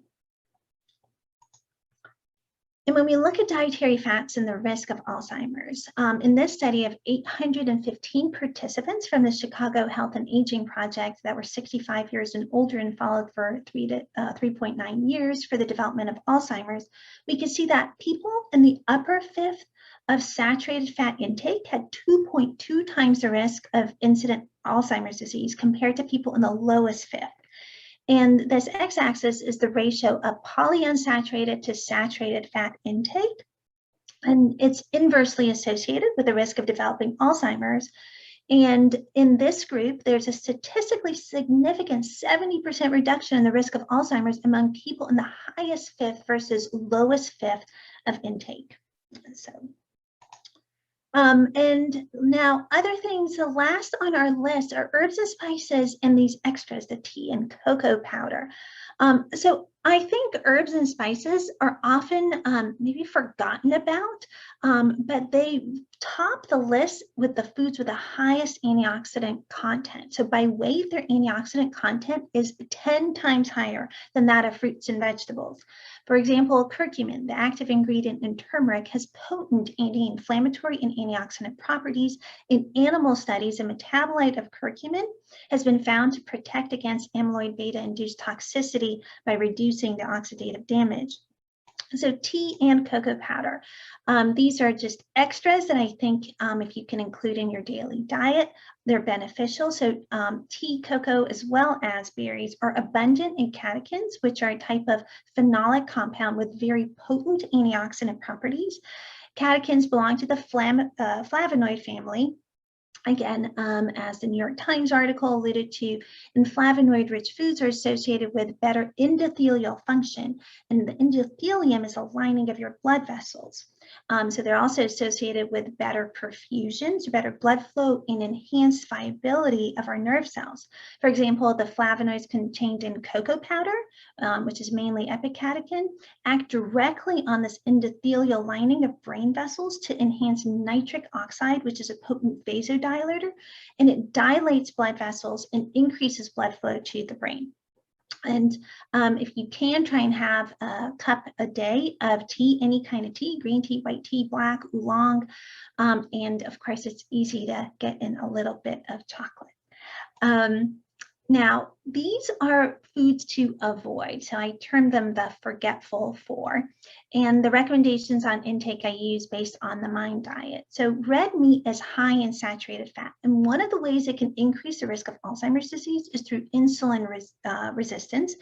And the data with poultry is a little less conclusive, but poultry also has a lot of saturated fat. And among the main contributing causes, there's evidence that Alzheimer's is a metabolic disease. So that's a disease of how the brain responds to insulin, utilizes glucose, and metabolizes energy. And Alzheimer's disease may be a form of diabetes of the brain. So the brains of patients with Alzheimer's disease show both insulin resistance, the primary problem in type 2 diabetes, and insulin deficiency, which is the primary problem in type 1 diabetes. Studies have shown that even very early in Alzheimer's disease, either prior to or coincident with memory changes, the brain loses its ability to metabolize sugar efficiently.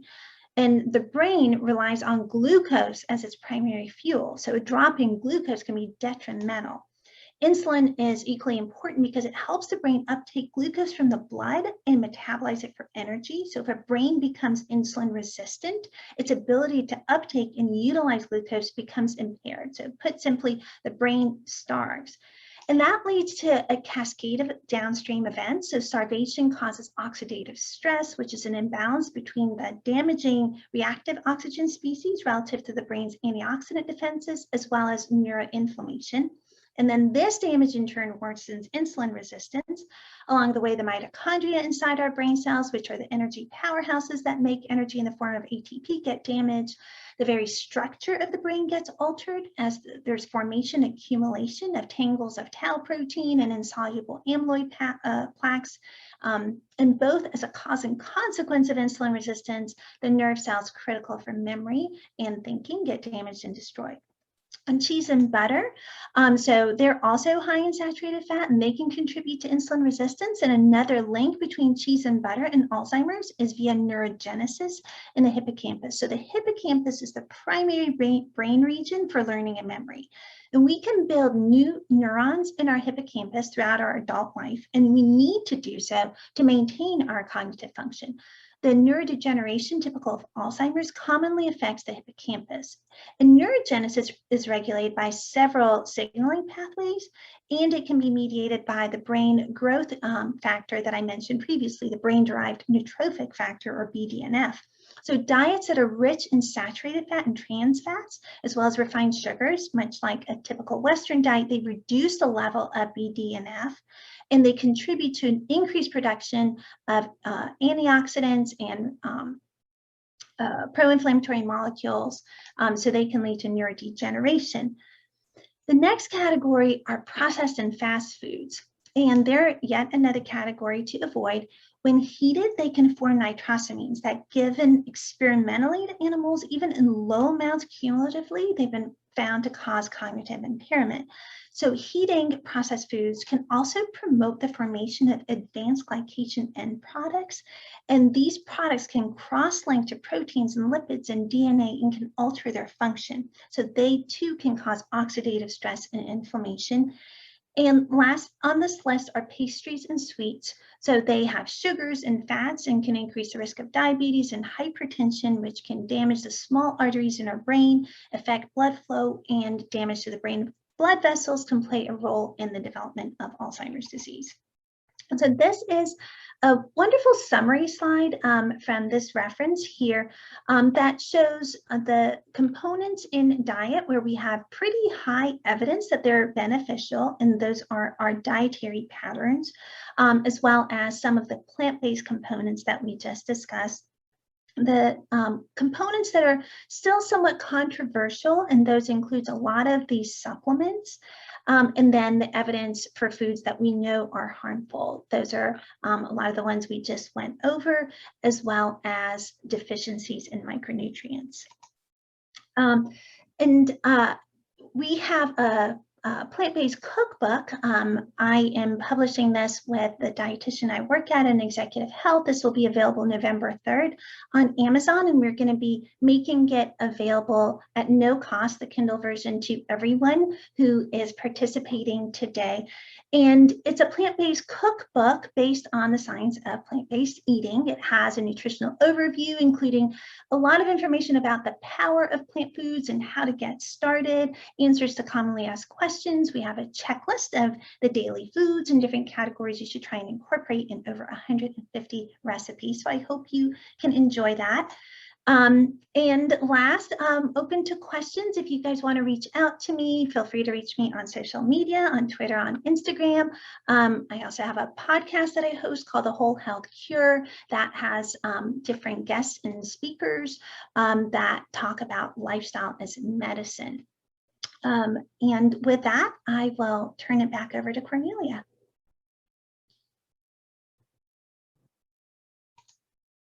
Okay, wow. Thank you, Dr. Bergquist. Okay, so one more session to go, everyone. Thank you for hanging in there.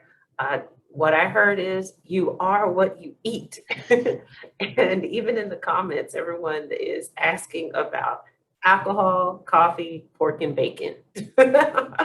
So we again are going to do our best to get to all those questions. I cannot guarantee and promise you that we will, but without further ado, let's turn it over to the executive chef, Mr. Mike Baca. He is the executive chef for our Emory University Hospital. And for more than 12 years, he spent that time reforming, okay, this institutional kitchen into one that prides itself on producing in-house food from scratch, sourcing local sustainable ingredients, and providing healthier options for patients, guests, and staff. So he's going to show us how to create salad dressings that are simple to make and delicious, and you can add them to your favorite greens.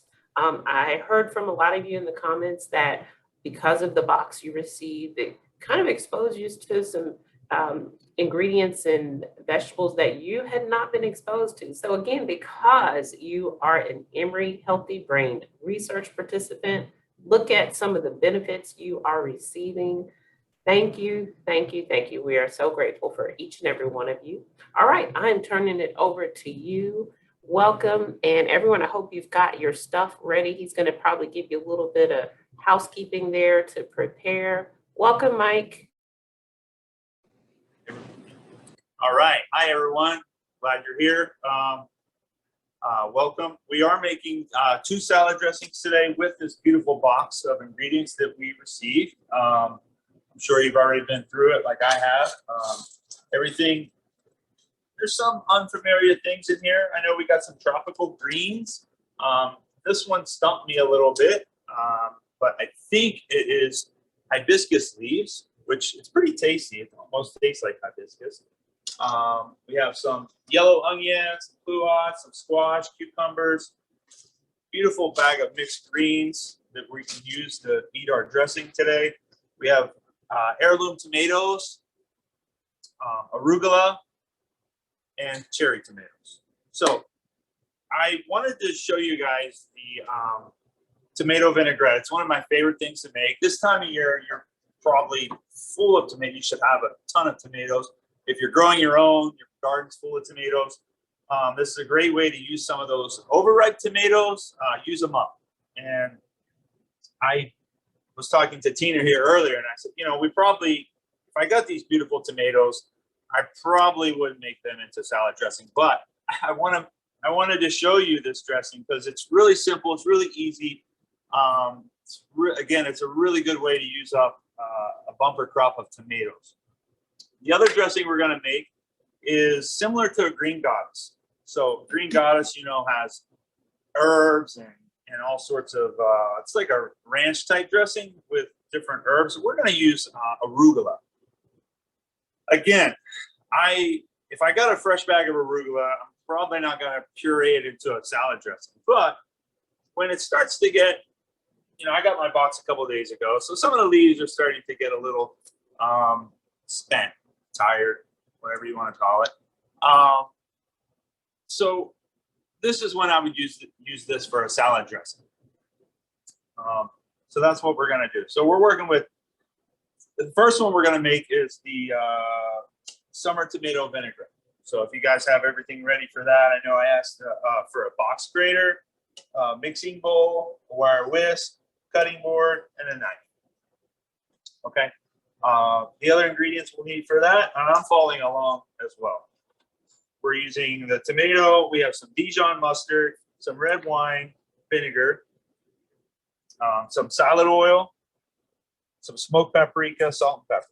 And if you have some basil or something like that handy, that would be great as well. So this dressing, again, super simple. We're going to cut our tomato in half. We're going to grate it on the box grater. I know a question already came through about, you know, how should it be a firm tomato or a soft tomato? Again, I prefer the softer tomato. It's going to be sweeter. And, you know, even if it's going a little south on you, you know, you're probably not going to eat it anyway. So instead of throwing it out right before it's dead, let's go ahead and make a dressing out of it. We're also using smoked paprika. I don't know if you've ever used smoked paprika, but it's really, really nice with the tomatoes. Dijon mustard, that's going to hold everything together. So that's going to hold our dressing together, give it a little bit of body. For salad oil, I use plain old salad oil. I kind of sway away from using 100% olive oil because in my mind, it takes away the beauty of the tomato. So we want to taste the tomato. We want something neutral. I would go with salad oil, or grapeseed oil is another great one. Red wine vinegar I like. You can use other vinegars. White wine vinegar, rice wine vinegar works well. I just prefer the red wine with my tomato. So if y'all are ready, I'm going to get started. And we're going to grate our tomato. So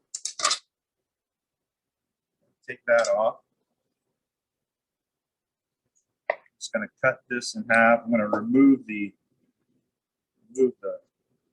stem, just like that. Not much. We don't want to waste a lot. Okay. Take my tomato. I'm going to put my grater right here. I got this all on an angle, so you guys can. I hope you hear me. Okay. You see everything all right. You got a good. Okay. All right, here we go. So we're grating our tomato. All the juice is getting in the bowl. You will be left with the skin. What do we do with the skin? Maybe we chop it up and throw it in our salad. Look at that. There's your tomato juice right there.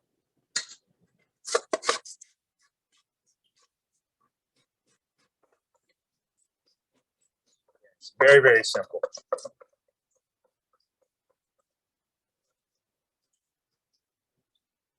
Go. This also makes a really good tomato sauce. Raw tomato sauce for pasta is really nice. I think we did that on another demo recently. We did. Yep. All right, now we have our Dijon mustard. That's gonna give us our body. We're gonna throw, what did I say? Maybe a tablespoon, half a teaspoon. Okay. There we go. Wire whisk. Mix that in there. That. What are you adding now, chef? Red wine vinegar. Okay. Now, slowly add our oil. How much red wine vinegar? I think we had 2 tablespoons of red wine vinegar, 1/4 cup of our favorite salad oil. We're going to finish with a little salt and the smoked paprika. This is to taste. There's some smoked paprika, which I love. You don't need a lot. Gives it a beautiful color. Yeah. Okay. So simple, right? Any questions on that dressing? Let's see if we have Said anything. with the tomato, we have the skin left over. Why don't we just slice that into strips or chop it? We can add it to our salad greens. And you have salad. Okay. Sounds great. Okay. There we go. No questions? No questions so far, just Awesome. confirming the amounts of all of the ingredients. We do have a recipe. You may have received it ahead of time. We'll make sure to send it out to you as well, so you'll get the exact proportions as well. But Chef Mike, for now, Sure. could you walk out through the ingredients and the proportions for us one more time? Yeah, for While the we look at summer this tomato beautiful dressing. vinaigrette, so we used 1 fresh summer tomato, 1/4 teaspoon of Dijon mustard. Remember, that's your emulsifier. So anytime you make a salad dressing from scratch, you need something that's going to bind it together. Dijon mustard works great for that. Red wine vinegar, How much of that? 2 tablespoons, 1/4 cup of your favorite salad oil, which we use canola today, a pinch of smoked paprika, which is optional, of course, salt and pepper to taste. And then if you have any fresh herbs, maybe basil or chives or whatever you like, you can add that to your salad dressing as well. Perfect. We have a comment here from Julia. She said, grandmas and good chefs don't measure with a utensil, but by taste. You saw I wasn't measuring. I should have threw that out there too. Yeah, I honestly, when I make dressing, I don't measure. I go by sight. But I gave you correct measurements. So if you want to make it, follow along there. You can add. That's a great point. You can add a little more vinegar if you like. You can add some more oil if you like. Maybe extra tomatoes if you like. That's what's great about cooking. And salad dressings are very forgiving. So especially this one, you can't screw it up. You can't add not enough oil. You've got beautiful tomato juice there. So it's very forgiving. It's very easy. It's very affordable. Something you can make on a weeknight as well. And Marty is asking if you would be able to use that as a marinade on tofu, perhaps. Very good. Yes, I would do that. I love the fresh tomato marinara that we made a couple weeks ago. Same sort of philosophy behind that. And we can Very share the simple. recipe Yeah, we with can that share as the well. recipe for that as well. So tomatoes are, this is tomato season, so they are plenty. Perfect. What's Okay. our next dressing? Our next dressing is going to be the creamy arugula. Okay. So what we're going to do for that is, I believe I gave you instructions if you wanted to make it, without an immersion blender. I have an immersion blender here. These are readily available. You can get them at any store, Walmart, Target, or fancier places if you want. They range in prices. I think you can get a really cheap one for like $30 probably. They work great. They're easy to clean because all it has is this little attachment on the end that you have to clean. So you don't have to worry about cleaning up your blender. I don't know about you guys, but I've gone through so many blenders and I've given up on blenders, except for at work where we buy the really expensive industrial ones. But these work great for any type of blending. It's called an immersion blender. If you don't have that today, you can use a cutting board, a knife, mixing bowl, and a whisk, just like we did for the last recipe. All this allows us to do is chop up these beautiful greens a little finer and help the dressing with more flavor. So we're using that. We are going to introduce you guys to aquafaba. Okay, aquafaba is the juice from a can of chickpeas. So you buy a can of chickpeas, you're going to strain off that juice. And that's going to help us get that creamy flavor that we want if we're vegans, right? We're vegetarian, vegan. We want to eat healthier. We don't want to use dairy. We can go to aquafaba. Aquafaba is great for baking. I did a demo. I made gingerbread cookies a couple years ago using aquafaba. Aquafaba is a really great binder. It acts like egg whites. I can't quite remember the ratio, but I think it's 1 tablespoon of aquafaba equals 1 egg white or something relatively close to that. And I can send you that as well. So we're going to use aquafaba. We're going to save our chickpeas for your salad. If that's what you want to eat. Or hummus. Yep, hummus. We have a lemon here, our favorite salad oil again. We're going to use 2 teaspoons of your favorite sweetener. Maybe you want to use honey. Today I'm using agave for that. 1/4 to 1/2 cup of arugula and 2 to 3 tablespoons of water if we need to thin it out a little bit. So what I'm going to do, the thing with the immersion blender is you need to make what you're making in a container like this, right? I want you guys to be able to see it, so I'm going to demonstrate in this bowl so you guys can see everything I'm doing. So what we need to do is we need to add our aquafaba. So we're going to add 3 tablespoons. We don't need a lot. Again, I'm making a little bit more for you guys, so you can actually see it here. So I have that. We need to add our lemon juice.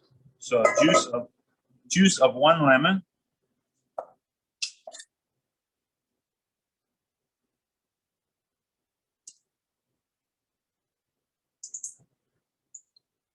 Got a seed in there, but that's okay. Forgot my juice. Okay. So let me show you something else here. So you want to get this frothy.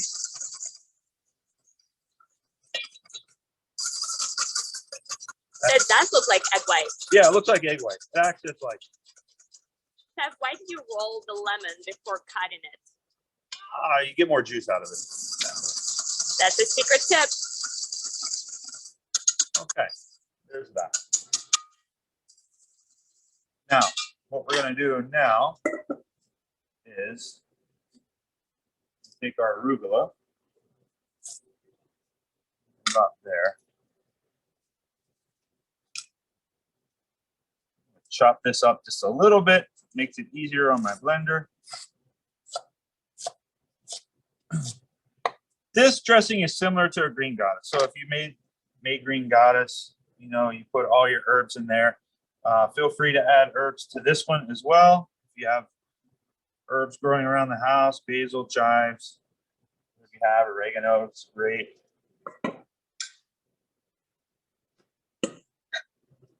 And we did whisk aquafaba first. We did. And then we added greens. We're adding a little bit of oil here. Yeah, I'm hoping to get this to work.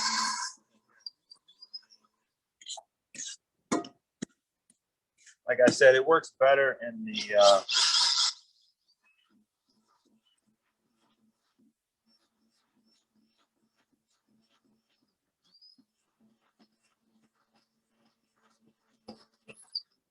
it's coming together now. Looks beautiful. I'm gonna add just a little bit of water, like the recipe says, because it is getting a little thick.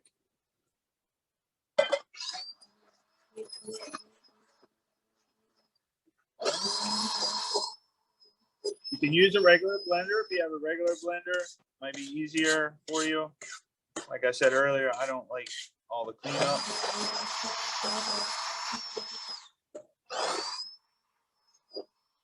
There it goes. All right, now just a little agave syrup sweetener, which was 2 teaspoons. So 2 teaspoons of sweetener. Salt to taste. And somebody asked if they can use other greens. Great question. Yeah. There it is. Cool. Any other greens? So what's nice about arugula? Arugula is fresh. It's peppery. I like that. I mean, I wouldn't use your lettuce greens. Maybe some of these hibiscus leaves, if that's what they are, would be great. What about spinach? Spinach would work okay. Now, spinach isn't the most flavorful of greens. Mhm. So for a salad dressing, I probably wouldn't use spinach. How about spring mix? Now, again, you're not going to get a lot of good flavor from that.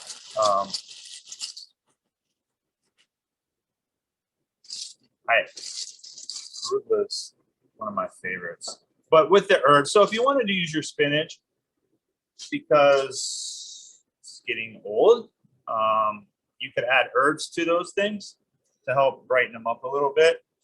I think could be nice. That's exactly what Melanie says. She says basil or oregano it is. With the spinach, yeah. How about sorrel or Swiss chard? Good one. Sorrel's nice. Yeah. For All sure. right. And I see Chef is reusing those tomato skins that we have Yeah. left from grating it, putting in a beautiful bed of spring mix. Yeah. Got our tomato vinaigrette. What a beautiful looking dressing. Yeah. It is nice. You can see the color on it. So if you have a red tomato, you'd obviously get a different color dressing. That's Mm-hmm. pretty cool. That is beautiful. Okay. Let's see. Very nice, Suzanne says. Let's look at some of our questions here, Chef. I'm ready. Kale. Yeah. We just get all the options for the greens. Yeah. Kale would definitely need some herbs as well. Okay. Spring onion is nice. The greens on top might be nice as well. So it sounds like we're looking for a balance between the flavor and the consistency. And if you're looking for more flavor, maybe a good spicy green like arugula could be good. And then if you're shying away from the flavor, too much spice, maybe kale or something else For sure. could Yeah. serve as well. Right. Of course, herbs. Yeah, exactly. Perfect. And as Dr. Bergquist said, herbs are their own category. They're great for us. Cheryl says, now I am hungry. And Julia says, that looks great. Awesome. Thank you so much. Okay, we have a question about aquafaba here. Can you store aquafaba? Yeah, it actually freezes very well, guys. I've played around. That's a common question that comes up. So I started playing around with freezing it, and I've had good success with that. So you can freeze it in. I would recommend maybe a little, you don't need a lot, right? So we use 3 tablespoons. So if you have all this aquafaba, I would freeze it in little Ziploc bags, like to the amount that you need for a recipe. So, maybe quarter cup at the most in a bag, and then you could throw it in the freezer and then just pull that bag out, let it thaw out, and you're ready to go. So that's a great question. In the refrigerator, I would say 2 weeks probably. Awesome. Let's see. Can you use garbanzo bean liquid instead of the aquafaba? Yes, it's the same thing. Wonderful. Let's see. A question about eating fresh rhubarb greens. Is that healthy to do that? Fresh rhubarb greens are a little bit on the bitter side, but if you like them, great. As far as healthy, I'm not the expert on nutrient content and a lot of things, such as rhubarb. Awesome. Okay. Suzanne Let's- says, I imagine a purplish heirloom tomato would be great. The dressing would be a beautiful color. So nice. Absolutely. Yep. Cherokee red or something like that. Those are beautiful. Okay, sounds good. It looks like we're through most of the questions, and I apologize here, a little camera rotation. Let me just make sure we went through all of these. And looks And like we we can can- wrap it up. We can circle back around if there are more, because for the sake of time, I see we still have about 200 holding strong with us. We Awesome. are over time, but we are going to have a little round robin and bring all of our panelists on. I have a challenge for our panel right now. I'm going to select 2 questions And I'm going to start with Dr. Law, and I'm going to give you under a minute to respond to those questions, if we can try to get through them, because we know this interaction is vital and there's so many with questions. All right, go ahead and bring Dr. Bergquist on, Dr. Nocera, Mr. Robert Chapman. All right, okay, so Dr. Law, here's a question. It says, if we had an indication of these proteins in our spinal tap, would you tell us? That's what we want to do. In fact, you're giving me 1 minute to answer that question. I know. I just So this is a really important issue for us, and we just have put together a participant advisory group, in part to answer questions like this. Our approach and philosophy is that anything that is your data that we generate from your participation in the study, we want you to be able to access that data. Some data are very sensitive. So obviously, the presence of those Alzheimer's markers in the spinal fluid in a healthy person is something that we don't know how to interpret yet. But if you want that information, we want you to be able to get that information. And so we're working on trying to figure out how to do that in a responsible way that we've educated people, so that if you get that information, you know what it means and what it does not mean. So we don't want anybody to misinterpret the results and say, oh my gosh, I'm going to get Alzheimer's disease tomorrow and do something drastic. And so we want you to have all of your information, and we're going to try and figure out how to do that in a safe manner. Was that a minute or less? That was great. All right. So next question, is the rate of Alzheimer's different by race? You talked about diversifying our cohort, but is it based on tau protein? What are the differences? Well, the numbers are different by race, and the likely explanation for that are complex, having to do with all of the existing disparities in terms of access and quality of healthcare, life exposure, stressors, racism, all of those things that that impact other areas of disparities in health and wellness contribute to the increased rate of Alzheimer's disease among Blacks and Hispanics. And some estimates are that the rate in Blacks and Hispanics may be 80% or even 100% higher than what it is in Caucasians. And so it's a huge problem. Thank you, Dr. Law. We're going to circle back to you shortly. So, Dr. Nocera, you talked a lot about mobility and exercise, and then Mr. Chapman was able to demonstrate certain exercises for us. Someone asked, if you have challenged knees, what exercises might tick off all those boxes you asked us to check? Yeah, it's a great question, because that is a common issue with a lot of folks, is that, when we talk about enjoying exercise, having pain is not a way to do that. So, it is kind of go out there and see what works. There may be a way to warm up prior to that lessens that pain a little bit.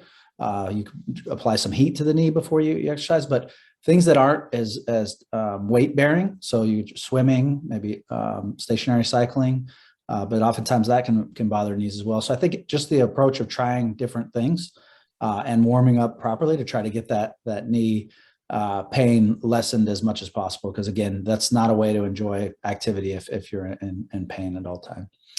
In terms of kind of checking all the boxes, again, that depends on how what the exercise that's chosen. So certainly there can be an exercise that targets your lower legs, like cycling, for example, that also is muscle strength and your heart health. So, something like that, it's not going to do anything for balance necessarily, but you can do another set of exercises that isn't demanding on your knee and doesn't cause pain that helps balance. So again, just try, different options out there. There's numerous, just to try to limit that pain.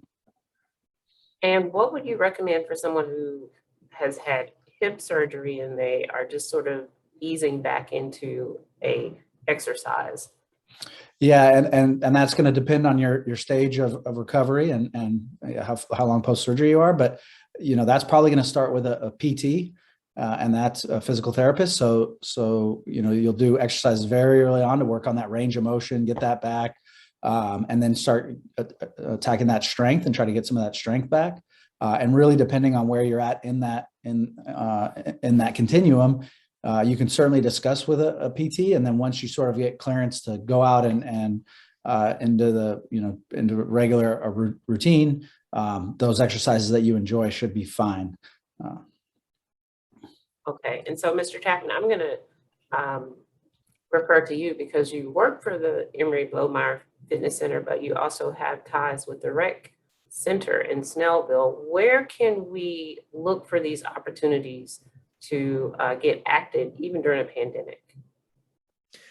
Well, so one of the great things, one of the great things about the pandemic, with all the negative things of the pandemic, is that a lot of programs are offering are virtual, whether it's Zoom or Microsoft Teams, that you're able to hop on, and and also obviously not everyone lives in Snellville, but even throughout DeKalb County, they offer, and other counties as well, they offer virtual fitness classes for all different levels.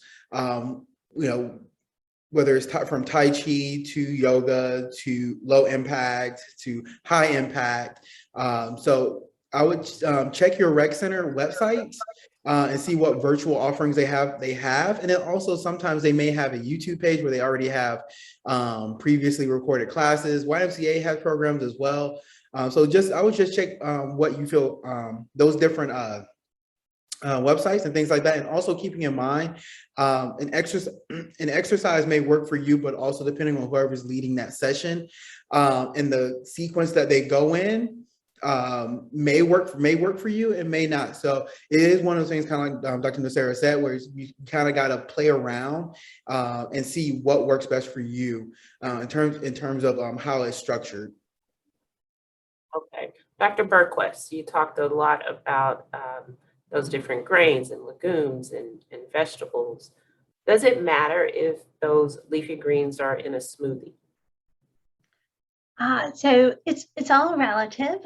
So when you put leafy greens or fruits for that matter in a smoothie, you're blending and breaking up some of those fibrous walls. So that does make some of the sugars release a little bit quicker, because the sugars, which are a form of carbs in fruits and vegetables, are bound to the fiber. So the blender is doing some of the work that your digestive system does. So it does release the sugar quicker, but it still contains all of the good phytonutrients, all the minerals, all the vitamins. So whole is better than blended in a smoothie, but blended in the smoothie is far better than not having it at all. Okay. Now, is the nutritional value of fruits and berries diminished when they are dehydrated? Whether it's frozen, dehydrated, you still keep the nutritional value, but you have to be really careful about dried fruits because sometimes they add sugars and some preservatives. But say frozen, you generally have the same nutrient, as the fresh fruit. And I don't know if Mike and Tina are still on. Someone wants to know, why did you roll the lemon before cutting it?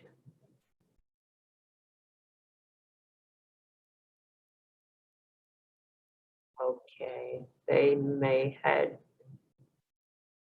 All right. Yep, we should probably unmute ourselves first. Mike, say it again. Rolling the lemon just helps extract more of the juice from the lemon. That's easy. Easy tip. Yep. That's a pro tip. And let's see. Oregano or basil? For me. I think that was a question about, can we use either of those to add to the dressing? Absolutely. Basil is one of my favorite. I would recommend the basil with the tomato dressing. Oregano is nice. And the Green Goddess. Green Goddess. Thank you. Okay, Dr. Law, back to you. So you talked about ARIA. Can you tell us a little bit more about, I guess, just sort of the fallout, and just expound on that really quickly one more time? Yeah, the ARIA, and I saw the question came up several times. ARIA stands for amyloid-related imaging abnormalities, and so it's something that we can see on MRI scans when they occur, and we can detect those changes when they're completely free. They haven't caused any symptoms. The problem is that ARIA represents either swelling or tiny areas of bleeding. And if they're not detected and managed appropriately, they can become symptomatic. And the symptoms would include things like headache, acute confusion, and in more serious situations, it can really be, even life-threatening. So it's something to take very seriously, but it can be managed appropriately and safely. But you have to have expertise to do that. Okay, and so how does the amyloid interfere with the memory function? I don't know. Okay. We know that it plays an important role, but it's just one sort of well-defined aspect of the pathology, and I didn't focus on, but Joe and Sharon also mentioned things like inflammation and microglial function. So it's a very complicated disease. We know that the amyloid plays a role. It's necessary, but not sufficient to cause disease. And let's see. So you know how the drug is going to be monitored if people are an ideal candidate for it? How are people going to be diagnosed or eligible for it? Well, we're still working through the details for aducanumab, but we know that that only individuals at very early stages of disease and definitely having disease related to underlying amyloid pathology, those are the only individuals that should even be considered. And then there are a lot of other considerations in terms of who should not be exposed to this drug. And remember, it's a breakthrough, but remember that the clinical evidence for the effectiveness of this drug is still very, very limited. And so we want to have safety, and safety as our first three considerations as we consider possibly using this drug in our patients. And so, Dr. Nocera, you've been doing research around cognition and the brain. Do you have a current research project that people can participate in? Yeah, absolutely. Yes, we have quite a few projects related to exercise and brain health. Please reach out if you are interested. I had my email up earlier, but you can type it in the chat. Okay. Oh, that's a great idea. Thank you. So yeah, please reach out. I have study coordinators that can contact you. And like I said, there's multiple opportunities, so we can see what might be the best fit for you or what you might like to enjoy. So I will put my email in the chat now. Dr. Bergquist, can you talk about, again, just sort of expound on the anti-inflammatory diet and how that impacts your brain function and reduces your depression and anxiety? Yeah, so an anti-inflammatory diet is really one of many different diets. For example, the Mediterranean diet and most plant-based diets end up being an anti-inflammatory diet because they tend to have fewer of the pro-inflammatory foods, so less of the saturated fat, a better balance of the omega-3 to the omega-6 fatty acids, and they have less of the processed carbohydrates, which are also very pro-inflammatory. So instead, they have more whole grains and whole food. So really, any of the three diets that I mentioned today could be considered an anti-inflammatory diet: the DASH diet, Mediterranean, or the MIND diet. And in terms of what we know about these diets and depression, so there have even been randomized controlled trials on fruits and vegetables in depression. And randomized controlled trials are actually the highest quality, where they give people more fruits and vegetables, follow people with depression over time. So in one particular study, they followed people for 12 weeks and found about a 32% reduction in symptoms of depression from putting people just on fruits and vegetables. So it's not a replacement for medication, but it really is a very powerful adjunct. And anti-inflammatory diet and plant-based diets not only help mood, they also help creativity, they help cognition. So a lot of ways it helps our brain function. Okay, and red meat, you said no cheese, no butter, or reduce that. I mean, like, we love cheese, but how do we change our diet? I mean, they have, all these other gluten-free options, and it has no GMO. So can you just tell us, if we're reading a label, what should we be looking for? Yeah, I mean, there's so much to say about that. So I'll take down a couple different parts to that question. I will start by saying, amongst the dairy, just try and get low-fat or non-fat dairy if you can. That's a little harder with cheese. There are also a lot of plant-based milks as well as vegan cheeses, as people put in the chat. But at least try and get the non-fat or low-fat, and just less cheese. The biggest sources of saturated fat in the American diet are cheese and poultry. So that is really a big source. A lot of my patients struggle with that.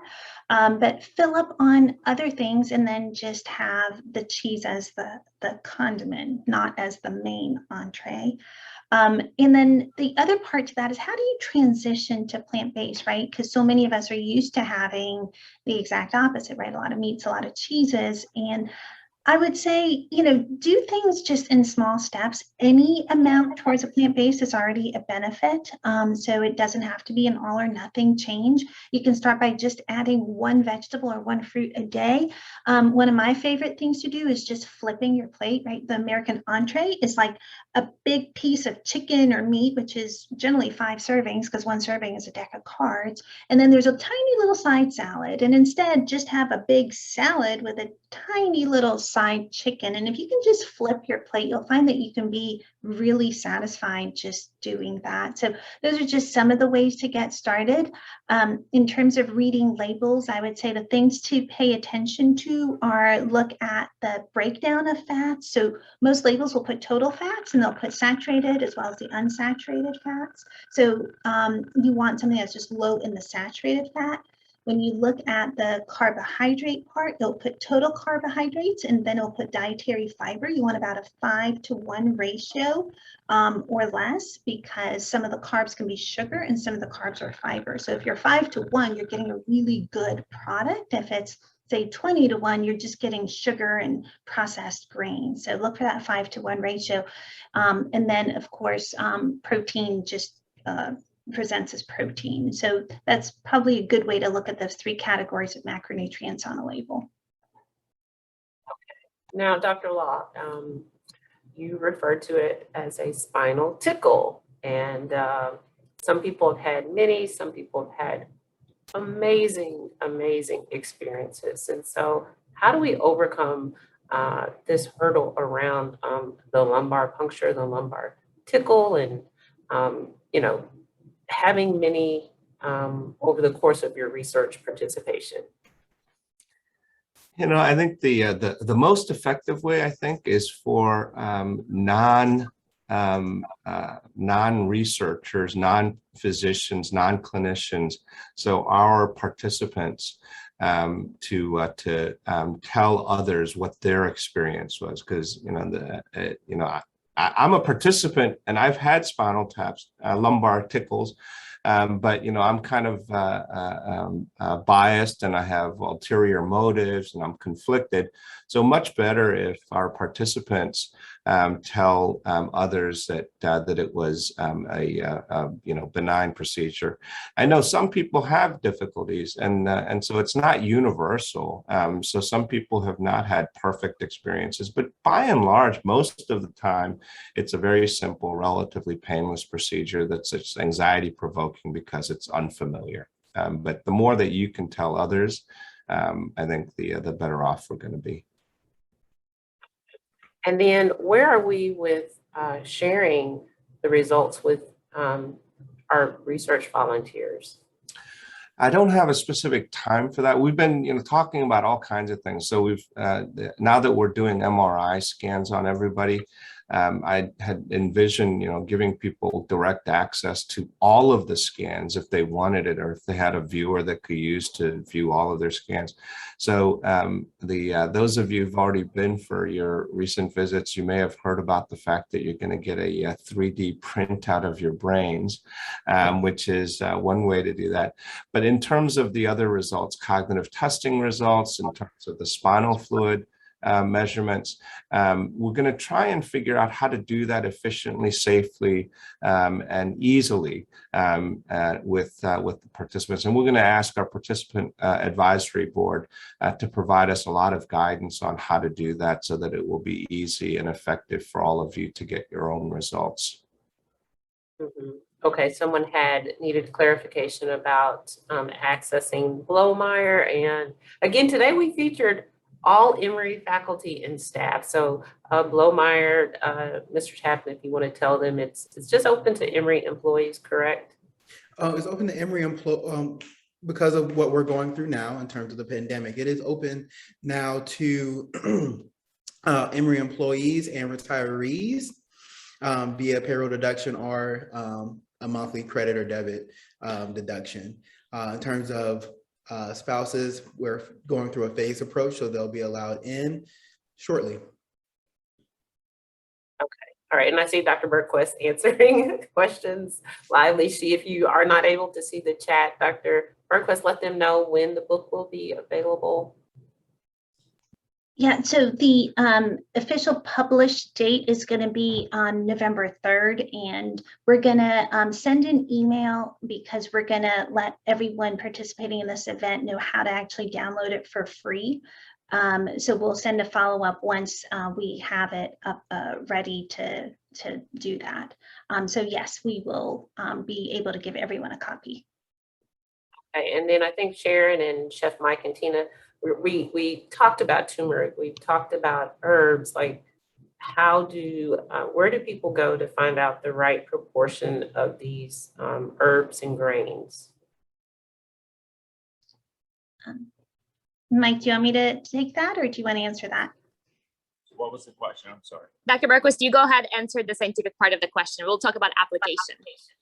Yeah, so in terms of amount, so I would say try and get at least a teaspoon of fresh herbs or dried spices a day. And, in terms of, I'm sorry, the second part of that question was? Well, people want to know just the serving size, and then Chef Mike is going to talk about the application, but if you have chia seeds and then now it becomes a chia powder, how do people make the right choice? Yeah, so, in terms of chia seeds and chia powders, I would view it just as we do for the seed itself. So I would say, you can get 2 tablespoons a day. There's a slight difference between the actual seed and the powder. Once you break down the walls of the seed, it does change the properties. But again, everything about food is all relative, right? So the whole chia seed is better than the powder, but the powder is so much better to have some than not to have any. So it's all on a spectrum. So yes, that probably speaks to the amount. And then I'll let Mike talk about the application. Chef Mike, so what are some of the ways or foods where we can incorporate turmeric, for example? Yeah, that's a great question. I like to use turmeric in any kind of rice dishes that you might have. What's nice about turmeric, you can actually, what we like to do with our spices in the restaurant business and here at Emory as well, we will toast our spices. So if we have turmeric, we want to even bring out more flavor. What we'll do, we'll take a skillet and just dry toast it in a skillet. That goes for any spice, actually, guys. So if you have, spices that are sitting around too long in your pantry and you want to bring them back to life, you can just dry toast them. Brings out more fragrant flavors and all sorts of things. So that's a great way. You can do it in the oven. You can toast them in the oven. No oil, nothing. Just the spice, dry heat. A couple minutes, maybe 350 degrees. Just 3, 4, and 5 minutes, and it brings them back to life. So turmeric again. any kind of rice dish, it's great. Teas, it's great in a little bit of tea. Maybe if you're drinking oat milk or something like that, a little bit in your oat milk. It's really nice. So there's a lot of different things. Of course, it's part of in curry spices and things like that. Turmeric's a major player in some of that as well. So, Chef, and you made also really nice morning oats, still cut oats with some cinnamon and turmeric before as well. we did do that. Yeah. Great Awesome. point. Thank you. Great question. Okay, we are, let's see, I think you answered that one. I'm scrolling through. And okay, so Dr. Law, you said that we are making plans to, ramp up our visits. What can people expect? Well, you should be receiving contact. So COVID killed us, obviously. And so we were basically shut down for 18 months. And since we're planning every 2-year visits, that really throws a monkey wrench into things. So we don't want to ask people to come for their visit that was missed and then come for their 2-year next visit, like 6 months later. So we're coordinating scheduling to catch up those who are still within about a 6-month window of being overdue. And then our team is contacting for scheduling as your 2-year anniversary comes up. And we're working on ramping up recruitment of new participants as well, and planning to resume in-person events, particularly to reach out to Black churches and other community groups that we've partnered with for many years in order to increase the recruitment successfully of African American participants in our study as well. All right, so with that, we are going to, are there any final comments before we close out, everyone? It's 12:35. We apologize. I know a lot of you had to go. I see 150 still hanging in with us. I think you have your marching orders. My last call to action is there is a survey that will automate immediately once you leave the Zoom session. Complete that because you can go ahead and schedule your next in-person participant visit. Okay, any closing remarks? Dr. Bergquist, Dr. Law, Dr. Nocera, Robert, or Tina, or Mike? Just a huge thank you to all of our participants. We're so grateful to you. We wouldn't be able to do this without you. So thank you, and thank you for participating and being so engaged. It makes it a lot more fun. Yep, second that. Thank you all so much. And amen to that. Thank you all very, very much. And I just want to say we have such a great team of other investigators, faculty, staff who are all such an important part of this. And on their behalf, I want to just say thank you to all of you who attended today and to everybody who participates and helps us in our mission to sort of advance our common shared goals. So thank you and have a great rest of the weekend. All right, thank you, team, and thank you, participants. Have a good Saturday. Bye-bye.